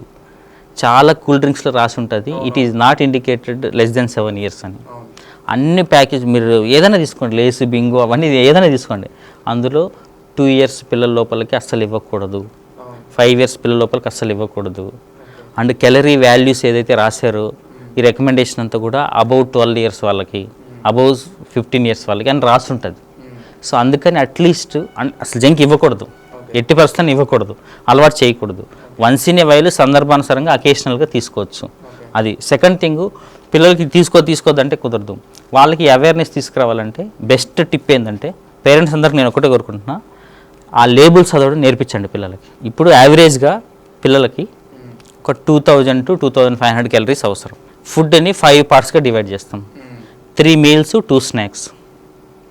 మనకు కావాల్సిన ఫుడ్ పర్సంటేజ్ 100%లో 25% morning, 25% afternoon, 25% night, 12.5% morning snacks, evening snacks. So 100% అయింది. ఇందులో ఎక్కడ కూడా జంక్కి స్పేస్ లేదు, అన్నీ కూడా హోమ్ మేడ్ ఉండాలి. చెప్పాను కదా, half of the plate more green leafy vegetables, ఆకుకూరలు, కాయగూరలు, పండ్లు, చిరుధాన్యాలు, పప్పు, ఎగ్గు ఇలాంటివే ఉండాలి. రైస్, గోధుమ ఇలాంటివే ఉండాలి. జంక్కి వీటిలో ఎక్కడ స్పేస్ లేని లేదు. వన్స్ ఇన్ ఏ వైల్ తీసుకోవచ్చు. సో మనకు కావాల్సిన vitamins, minerals, antioxidants, protein, carbohydrate, fat ఇవన్నీ కూడా హోమ్ మేడ్ ఫుడ్ నుంచే రావాలి. మనకు రికమెండేషన్ ఎంత ఉంది, రోజులో తీసుకోవాల్సిన సాల్ట్ ఎంత, షుగర్ ఎంత, ప్లస్ ఆ ఫుడ్లో ప్రాసెస్డ్ ఫుడ్లో ఉండేది ఎంత మీరు లెక్కేయండి, మీరు చదవండి. అందులో చాలా ఎక్కువ సాల్ట్ ఉంటుంది, చాలా ఎక్కువ షుగర్ ఉంటుంది, అది హార్మ్ఫుల్ అనే విషయం వాళ్ళే రాసి ఉంటారు. అది ఒకసారి పిల్లలు చూస్తే అరే ఇది తప్పు కదా, నేను తీసుకోవాల్సింది ఇది కదా, దీని మీద రాసింది. అంటే ఇప్పుడు ఎట్లా అంటే smoking is injurious to health అని చెప్పినట్టు అది ఉంది. అది చిన్నప్పుడే అలవాటు చేస్తే దాన్ని లైట్ తీసుకోకుండా ఉంటారు పిల్లలు. సో బెస్ట్ థింగ్ ఏంటంటే ఆ లేబుల్ చదవడం అలవాటు చేయండి. ఊరికే మనం ఎక్స్ప్లెయిన్ చేయడం వల్ల వాళ్ళు కన్విన్స్ గారు. చిన్నపిల్లల విషయంలో ఉన్నది అది ఒకటి విషయం. మనం చెప్పడం ద్వారా వాళ్ళు మారరు, వాళ్ళకి అనిపిస్తే మారుతారు. వాళ్ళ కన్విక్షన్ రావాలంటే ప్రాక్టికల్గా వాళ్ళకి అనిపించాలి ఇది తప్పు కదా. అవును ఇందులో రాసింది కూల్ డ్రింక్ ఒకటి సింపుల్, ఇప్పుడు స్టింగ్ అనే ఒక కూల్ డ్రింక్ ఉంటుంది, అందులో క్లియర్గా రాసింది it is not for kids అని. మా బాబు మేము చెప్తే వినలేడు, చెప్పిన దాని మీద ఏం రాసింది చదువున్నాను, అరే కిడ్స్కి కాదని రాసింది, నో అసలు వదిలిపెట్టేసింది ఇమ్మీడియట్గా. అంటే చాలా స్ట్రైట్ ఫార్వర్డ్ వాళ్ళకి అనిపించింది, వాడు చదివినాడు కదా, వాడికి కన్విక్షన్ అది ఇది కిడ్స్ కాదని ఉందారే ఇన్ని రోజులు తెలియక తీసుకున్నా అని వాడికి కనిపిస్తే మారుతాడు. మనం ఎన్నిసార్లు చెప్పినా మారదు. సో ఇది చేయాలి అందరూ. స్టార్ట్ రీడింగ్ లేబుల్స్, అసలు పిల్లలకి అలవాటు చేయాలి. ఆ లేబుల్స్ అయితే పిల్లలకు వాళ్ళే కన్విన్స్ అవుతారు. డాక్టర్ గారు అంటే మిమ్మల్ని హాస్పిటల్ ఫీల్డ్లో మిమ్మల్ని మార్చినటువంటి ఒక సంఘటన చెప్పండి, సన్నివేశం. అంటే మార్చింది అంటే చాలా సందర్భాలు. ఇప్పుడు జీవితం అనేది నిరంతరం లెర్నింగ్ ప్రాసెస్సే. చాలా విషయాలు చూసి చాలా విషయాలు నేర్చుకుంటుంటాం మనకి. కాకపోతే నేను నేర్చుకున్నది ఏంటంటే సమాజానికి కొంచెం మనం మంచి చేసిన సమాజం ఖచ్చితంగా మనకి ఏదో ఒక రూపంలో కృతజ్ఞత చూపిస్తుంది. మంచి చేస్తే మంచి తిరిగి వస్తుంది. సిమిలర్లీ ఇప్పుడు మన ఆధ్యాత్మికంగా చాలామంది చెప్తారు, మన గురువులు కన్నా స్వామి వివేకానంద చెప్తారు, మీరు 10 రెట్లు మంచి చేశారనుకోండి ఖచ్చితంగా 10 రెట్లు తిరిగి వస్తుంది. 10 రెట్లు చెడు చేసినారనుకోండి ఖచ్చితంగా 100 రెట్లు అయ్యి హిమాలయ పర్వత గుహల్లో దాక్కున్న తిరిగి వస్తుంది. అదైతే నేను హాస్పిటల్ ఫీల్డ్లో చూసా. అంటే మీకు ఒక ఎగ్జాంపుల్ చెప్తాను. ఒక పేషెంటు, మాది హిమాంశి చిల్డ్రన్స్ హాస్పిటల్ ఉంది, ఐసీయూ సెంటర్. అసలు చాలా మంచి టీం ఉంది అక్కడ, డాక్టర్స్ టీం. చాలా సీరియస్ కేసులు మేనేజ్ చేస్తాం. అందుకనే మా హాస్పిటల్ ట్యాగ్లైనే కరీంనగర్కి ఎందుకు, హైదరాబాద్ తరహా వైద్యం సిరిసిల్లో ఉండగా అనేది. ఎంత సీరియస్ కేసులు మేనేజ్ చేస్తాం. ఒక బేబీ అడ్మిట్ అయింది. అడ్మిట్ అయిన 2-3 గంటలకే మాకు అర్థమైపోయింది బేబీ సర్వైవ్ కాదు, చనిపోతుంది.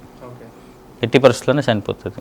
ఎందుకంటే బేబీకి severe DIC, డిసెమినేటెడ్ intravascular coagulation, bleeding అయిపోతుంది. మీరు ముట్టుకుంటే కూడా బ్లడ్ వస్తుంది. బేబీ అంతా అట్లనే పడుంది ఒక శవంలాగే. మన బ్లడ్ ఎక్కించుకోవాలి, ఇన్ఫెక్షన్ కంట్రోల్ అన్ని ట్రీట్మెంట్ చేస్తున్నాం. అసలు ఏం చేసినా బేబీ సర్వైవ్ అయ్యే ఛాన్స్ చాలా తక్కువ, సర్వైవ్ కాదన్నారు.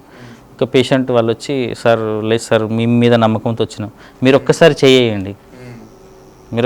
చేయండి అంటే నేను చూద్దాం. అంటే పేషెంట్స్ అట్లా చెప్తున్నప్పుడు వాళ్ళ సాటిస్ఫాక్షన్ కన్నా నేను వెళ్ళి చూడాలి. నాకు మా డాక్టర్స్ మీద, మా టీం మీద నమ్మకం ఉంది. అయినా సరే నేను ఒకసారి వాళ్ళు అడుగుతున్నారు కాబట్టి నేను వెళ్ళి, నిజంగానే ఇది రియల్ లైఫ్ ఇన్సిడెంట్, నేనైతే లైఫ్లో మర్చిపోలేను.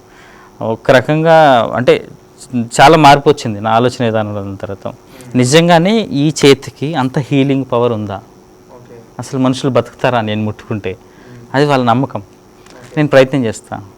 అది బయట మామూలుగా డాక్టర్లుగా కానీ మెడికల్ నాలెడ్జ్ ప్రకారం చెప్తే ఎవరు నమ్మరు. కానీ రియల్ లైఫ్లో నాకు జరిగిన ఇన్సిడెంట్, మృత్యుంజయ మంత్రము చదివి బేబీ దగ్గర నేను బేబీని ముట్టుకున్నాను నిజంగానే, హ్యాండ్ రబ్ చేసుకొని. అస్సలు షాక్ తిన్నా నేను, నాకు గూస్ బంప్స్ వచ్చినాయి, భయం వేసింది ఒక రకంగా. అంటే ఎట్లా అంటే ఇప్పుడు శవము లేచి నడిస్తే ఎట్లా ఫీల్ అయితే మనం భయపడతాం, అట్లా బేబీ డెత్ అవుతుంది అనుకున్న బేబీ అట్లనే స్టేరింగ్ లుక్ ఇచ్చింది. అంటే కళ్ళల్లో కళ్ళు పెట్టి చూసింది నాకు. అసలు ఇదైతే లైఫ్లో మర్చిపోలేని ఇన్సిడెంట్. 2 రోజుల్లో బేబీని డిశ్చార్జ్ చేశాం. ఆ బేబీ ఓపీ రూమ్కి వచ్చినప్పుడు, సార్ వీడు చనిపోయింటాడు, మీరు లేకపోతే ఆ రోజు మీరు చూడకపోతే నీ బేబీ మనల్ని చూసి స్మైల్ చేస్తారు చూడండి. సో అట్లాంటివి చాలా కన్విక్షన్ని క్రియేట్ చేశాయి నాకు. అంటే ప్రార్థన మీద, ప్రేయర్ మీద మంచిగా ఉండి మంచి ఇంటెన్షన్తో చేస్తే మిరకిల్స్ మెడికల్ సైన్స్లో కూడా జరుగుతాయి.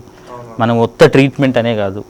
సో అందుకని అప్పటి నుంచి మార్నింగ్ నిద్రలేసిన తర్వాత ఖచ్చితంగా ఈరోజు ఈ చెయ్యి చాలామంది హీల్ చేయాలి అనే ఇంటెన్షన్తో అనుకొని స్టార్ట్ చేయడం, పేషెంట్లు చూడడం అనేది అలవాటైంది. ఇది ఒక ఇన్సిడెంట్. ఒకనాథ్ గారు, మీరు ఇప్పటివరకు చూసినటువంటి ఎమోషన్ కేసు ఏంటి? బెస్ట్ ఎమోషన్ ఉంటే ఎమోషన్ కేసు అదే చాలా కేసులు చూస్తుంటాము. కాకపోతే బాగా గుర్తుండిపోయేది ఏంటంటే, నాకు ఒక పేషెంట్ చూస్తున్నప్పుడు బేబీ అసలు వెయిట్ గెయిన్ అయితేనే లేదు. రీజన్ ఏంటి అని వాళ్ళ మదర్ని అడిగాను. వాళ్ళ మదర్ ఎంత చెప్పినా అసలు ఎంత అడిగినా మాట్లాడతలేదు, ఏం ఇంట్రెస్ట్ చూపిస్తలేదు, చాలా డల్గా, చాలా డిప్రెషన్తో, చాలా బాధలో ఉంది. అసలు కొంచెం టైం ఇచ్చి తీసుకొని పలకరించి అడిగితే తర్వాత డీటెయిల్స్ అన్నీ చెప్పారు. ఆమెకి టీబీ ఉంది, మదర్కి. టీబీ ఉంటే ఇంట్లో వాళ్ళందరూ పాలు ఇవ్వనిస్తలేరు. మేమేం చెప్తామంటే, యూజువల్గా టీబీ ట్రీట్మెంట్ స్టార్ట్ చేసిన తర్వాత 2 వారాల్లో వాళ్ళ శరీరంలో ఉన్న ఇన్ఫెక్షన్ పూర్తిగా తగ్గిపోతుంది. 1 మంత్కి ఆల్మోస్ట్ ఇంకెవరికి రాదు టీబీ పేషెంట్ నుంచి. 1 మంత్ తర్వాత టీబీ పేషెంట్ నుంచి ఇంకొకరికి టీబీ రాదు. ట్రీట్మెంట్లో స్టార్ట్ చేసిన 1 మంత్కి 2 వారాలకే 90% బ్యాక్టీరియల్ లోడు ఇన్ఫెక్షన్ లెవెల్లో ఉండదు, తగ్గిపోతుంది. మాస్క్ పెట్టుకొని ఇమ్మంటాం, ఫీడింగ్ ఇవ్వాలా, టీబీ ఉంటే కూడా పాలు ఇవ్వాలా. కానీ వాళ్ళు ఇంట్లో యాక్సెప్ట్ చేసే పరిస్థితి లేరు. సో కూర్చోబెట్టి ఆల్మోస్ట్ 2 గంటలు మాట్లాడింటాం. కూర్చోబెట్టి మాట్లాడి కన్విన్స్ చేసి మదర్ ఫీడింగ్ ఇమ్మని చెప్పి మదర్ని కౌన్సిల్ చేసి అంతా బాగా చేసిన తర్వాత బేబీ ఒక 2 మంత్స్కి చాలా మంచిగా వెయిట్ గెయిన్ అయింది, అంతా బాగా అయింది. ఆ బేబీ ఒక 9 మంత్స్కి అట్లా వచ్చినప్పుడు వాళ్ళ మదర్ చాలా సీవియర్ వామిటింగ్స్, చాలా షాక్ తిని ఒక హాస్పిటల్ అడ్మిట్ అయింది. పెద్ద ఆవిడ కదా ఆమె. అక్కడ నుంచి ఆ షాక్లో నుంచి బయటకు వచ్చి ఆ రిపోర్ట్స్ పట్టుకొని నా దగ్గరకు వచ్చారు. ఆమె వచ్చి ఒకటే మాట అనింది, సార్ నేను ఆ రోజే చనిపోదాం అనుకున్నా, మీరు నాకు టీబీతో బాగా అవుతారు, మోటివేట్ చేస్తారని చెప్పి టీబీ మందులు వాడిపించారు. 6 నెలల కోర్స్ కంప్లీట్ అయింది, బరువు పెరిగింది, అంతా మంచిగా ఉంది. ఈరోజు మళ్ళా చనిపోయే పరిస్థితికి పోయినా నేను, వాంతులు అయ్యాను. అయితే ఆమెకి ఎందుకంటే టెస్ట్ చేస్తే ఆమె మళ్ళీ ప్రెగ్నెంట్ ఉంది. ఆ ప్రెగ్నెన్సీలో వాంతులు అవుతాయి కదా, వాళ్ళకి తెలియదు. బాగా ఆమె షాక్లోకి వెళ్ళి డీహైడ్రేషన్ షాక్లోకి వెళ్ళిపోయింది. కాకపోతే ఇది తెలియక ఎక్స్రేలు అయినాయి, టీబీ మందులు వాడింది. ఇవన్నీ యూజువల్గా ప్రెగ్నెన్సీ కూడా ఎక్స్రేలు కానీ చేసుకోవద్దు, టీబీ తగ్గిందే లేదని. ఏమంటే అవి మందులు వేసుకోవద్దు. ఈవెన్ మల్టీవిటమిన్ కూడా ఫస్ట్ 3 మంత్స్లో వాడద్దు. ప్రెగ్నెన్సీ వాళ్ళకి మల్టీవిటమిన్ కూడా వాడద్దు ఫస్ట్ 3 మంత్స్లో, ఎంబ్రీ పూర్తిగా ఫామ్ అయ్యేంత వరకు. ఆర్గానోజెనిసిస్ అప్పుడే జరుగుతుంటుంది కదా, కొత్తగా అవయవాలు. అప్పుడు ఏది ఏం ఇబ్బంది కలిగిస్తుందో అని అసలు మల్టీవిటమిన్ కూడా రాయం. కానీ ఇష్టం వచ్చినట్టు ఎక్స్రేలు అయినాయి, అయింది. కాకపోతే లోపల బేబీ ఉమ్మనీరు పూర్తిగా లేదు. సో బేబీని తీసేయాలి. సార్ ఈ ప్రాబ్లమ్స్ ఏంటి సార్, నాకు ఫస్ట్ బేబీని కంటే ఏమో నువ్వు పాలు ఇవ్వద్దు అని సింహరాశి సినిమాలో జరిగినట్లు అప్పుడు నేను అప్పుడే చనిపోదాం అనుకున్నాను, నాది కర్మ ఏంటని. ఇప్పుడేమో లోపల బేబీని తీసేయమంటున్నారు. ఉమ్మనీరు చాలా తక్కువ ఉంది, చూస్తే తీసేయాలి ఖచ్చితంగా. నా దగ్గర రిపోర్ట్స్ కూడా ఉన్నాయి. నేను ఒకటే చెప్పిన, అప్పుడు వీళ్ళకి ఆమె చెప్పాను, అమ్మ తల్లి సంకల్ప బలం చాలా గొప్పది, తల్లి సంకల్పంతో అద్భుతాలు జరుగుతాయి. ఆల్రెడీ పెరిగిన పిల్లల్ని 30 ఏళ్ళలోని 40 ఏళ్ళలోని 20 సంవత్సరాల్లోని 50 సంవత్సరాల మనుషులు మార్చడం చాలా కష్టం. వాళ్ళు ఏ రకంగానూ మారే అవకాశం చాలా తక్కువ. మీరు ఎంత పెద్ద గురువుల దగ్గరికి పోండి, ఎంత పెద్దవన్నీ చేయండి, కానీ తల్లి గర్భంలో ఉన్న విషయాల్ని తల్లి సంకల్పంతో చాలా విషయాలు మార్చుకోగలుగుతాం. ప్రహ్లాదుడి స్టోరీ చెప్పిన, శివాజీ స్టోరీ చెప్పిన, జిజాబాయి అంటే కోరుకునేది ఆమె శివాజీ లాంటి కొడుకుని కనాలని. నువ్వు మంచి సంకల్పం తీసుకో, నా బిడ్డ ఆరోగ్యకరంగా ఉంటుంది. ఉమ్మనీరు లేకపోతే బేబీ ఎలాగో చనిపోతుంది. చనిపోయినప్పుడు నువ్వు అలర్ట్గా ఉంటే హాస్పిటల్కి వస్తే తీసేస్తారు. చనిపోయినాక తీసేద్దాం, కానీ 50-50 ఛాన్స్. అంత రిస్క్ తీసుకుంటున్నట్టే మనం, ఖచ్చితంగా రిస్క్ తీసుకున్నట్టే. యాజ్ ఏ డాక్టర్గా ప్రోటోకాల్ ప్రకారం తీసేయాలి. ఎందుకంటే బేబీ నీకు తెలియకుండా లోపల చనిపోతే తల్లి ప్రాణానికి ప్రమాదం. నువ్వు ఆ రిస్క్ తీసుకోవడానికి సిద్ధంగా ఉంటే, అంటే హాస్పిటల్లో ముస్తాబాద్ వాళ్ళది, నువ్వు రెగ్యులర్ చెకప్స్ చేసుకుంటూ ఉండాలి. బేబీ లోపల బతుకుందా చనిపోతుందా చూసుకుంటూ ఉండాలి. చనిపోతే ఇమ్మీడియట్గా తీసేసుకోవాలి, బతుకుంటే కంటిన్యూ చేద్దాం. నీకు సమ్మతం అయితే నేను కొన్ని పుస్తకాలు ఇస్తాను, చదివి మంచి సంకల్పం తీసుకొని రోజు నీకు ఇష్టమైన దేవుని ప్రార్థన చేసుకొని, భర్తతో గొడవ పెట్టుకోకుండా, అత్తమామలతో గొడవ పెట్టుకోకుండా, టీవీ చూడకుండా, సీరియల్ చూడకుండా, పక్కన విషయాలు ఆలోచించకుండా, ఆర్థిక సమస్యలు ఆలోచించకుండా, నేను ఒక గొప్ప కొడుకుని కంటాను, దేశానికి ప్రయోజకుడు అయ్యేవాడిని, మంచి బిడ్డని కంటాను, నేను ప్రపంచంలోనే గొప్ప బిడ్డను అంటాను నేను అనే సంకల్పం తీసుకొని మంచిగా తిని నిద్రపో, ప్రశాంతంగా ఉండు, హ్యాపీగా ఉండు అని చెప్తే ఆమె అదే చేసింది. మీరు నమ్మరు, 2 కేజీ బేబీ పుట్టి మళ్ళీ డెలివరీ తర్వాత మా దగ్గర తీసుకొచ్చినారు. వాళ్ళ 21st డే అప్పుడు వాళ్ళ ముసలవాడ ఎవరైతే ఆ పిల్లగాడి వాళ్ళ నాన్నమ్మ ముందు ఆమె నాకు మెసేజ్ పెట్టింది, వాయిస్ మెసేజ్. సార్ వీడిని చూసినప్పుడు అంతా మీరే గుర్తొస్తారు సార్, మీరు దేవుడు సార్ అంటే రూల్ ప్రకారం పోతే ఈ పిల్లని మేము తీసేసి ఉండాలి. సో ఇది చాలా నాకు చాలా ఎమోషనల్గా కదిలించిన సంఘటన. అంటే ఆ బేబీని అబార్షన్ చేసి తీసేసి ఉండాల్సింది రూల్ ప్రకారం పోతే, కానీ తల్లి సంకల్పం అంత మార్పు తీసుకొస్తుంది. సో ఆ తర్వాత నేను చాలామందికి ప్రయత్నం చేస్తాం. యాంటీనెటల్ స్కాన్లో చాలా ప్రాబ్లమ్స్ వస్తుంటాయి. గైడ్లైన్స్ ప్రకారం చెప్తాం, యాజ్ ఎ డాక్టర్గా గైడ్లైన్స్ ప్రకారం ఎక్స్ప్లెయిన్ చేస్తాం. బార్డర్ లైన్ కేసులు మాత్రం కౌన్సిల్ చేస్తాం. రిస్క్ తీసుకోండి, చాలా మంచి జరిగింది. ఇప్పటివరకు ఒక్కరికి కూడా అంత మైనస్ కాలేదు. ఓకే డాక్టర్ గారు, అంటే పిల్లలు పుట్టినప్పటి నుంచి ఆరోగ్యంగా ఉండాలంటే మీరు తల్లిదండ్రులకు ఇచ్చేటువంటి సందేశం ఏంటి? అయితే ఫస్ట్ మనం ఆరోగ్యం అనేది మన జీవన విధానం, మన లైఫ్ స్టైల్ మీద ఆధారపడి ఉంటుంది. మన లైఫ్ స్టైల్ కరెక్ట్గా ఉంటే యూజువల్గా ఆరోగ్యం అనేది ఆటోమేటిక్గా వస్తుంది. కొన్ని 4-5 విషయాలు మనం గుర్తుపెట్టుకొని అవి చేస్తే, బేసిక్స్ అవి పెద్దవి కాదు, పెద్ద ఏమంటారు బ్రహ్మ పదార్థం లాంటిది కాదు, అంటే సృష్టి రహస్యం కనుక్కోవడం లాంటిది కాదు, రాకెట్ సైన్స్ లాంటిది కాదు, బేసిక్స్. అందుకని కొన్ని విషయాలు చెప్తాను నేను. సూర్యుడితో పాటు నిద్ర లేవాలి, సూర్యుడితో పాటు పడుకోవాలి పిల్లలు. ఫస్ట్ పాయింట్ అంటే నైట్లో ఎక్కువసేపు స్క్రీన్ చూస్తే మేలుకోవద్దని, పొద్దున్న బ్రహ్మముహూర్తంలో నిద్ర లేవాలి. కనీసం పిల్లలు రోజులో అంటే school going kids 10 to 12 hours పడుకోవాలి. ఇది నిద్ర గురించి. స్క్రీన్ టైం ఎంత వీలైతే అంత స్క్రీన్ అవాయిడ్ చేయాలి. అంటే ఏజ్ వాళ్ళకి లెస్ దెన్ 2 years అయితే అసలు చూడొద్దు. 5 years లోపల వాళ్ళైతే 1 hour. మ్యాక్సిమం ఎడ్యుకేషన్ పర్పస్లో 2 hours కంటే ఎక్కువ స్క్రీన్ చూడొద్దు.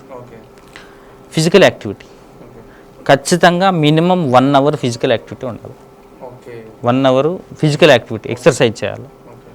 న్యూట్రిషన్ ఇంట్లో తయారు చేసింది, హోమ్ మేడ్ ఫుడ్, ఆకుకూరలు, కాయగూరలు, పండ్లు ఇవి తీసుకోవాలి.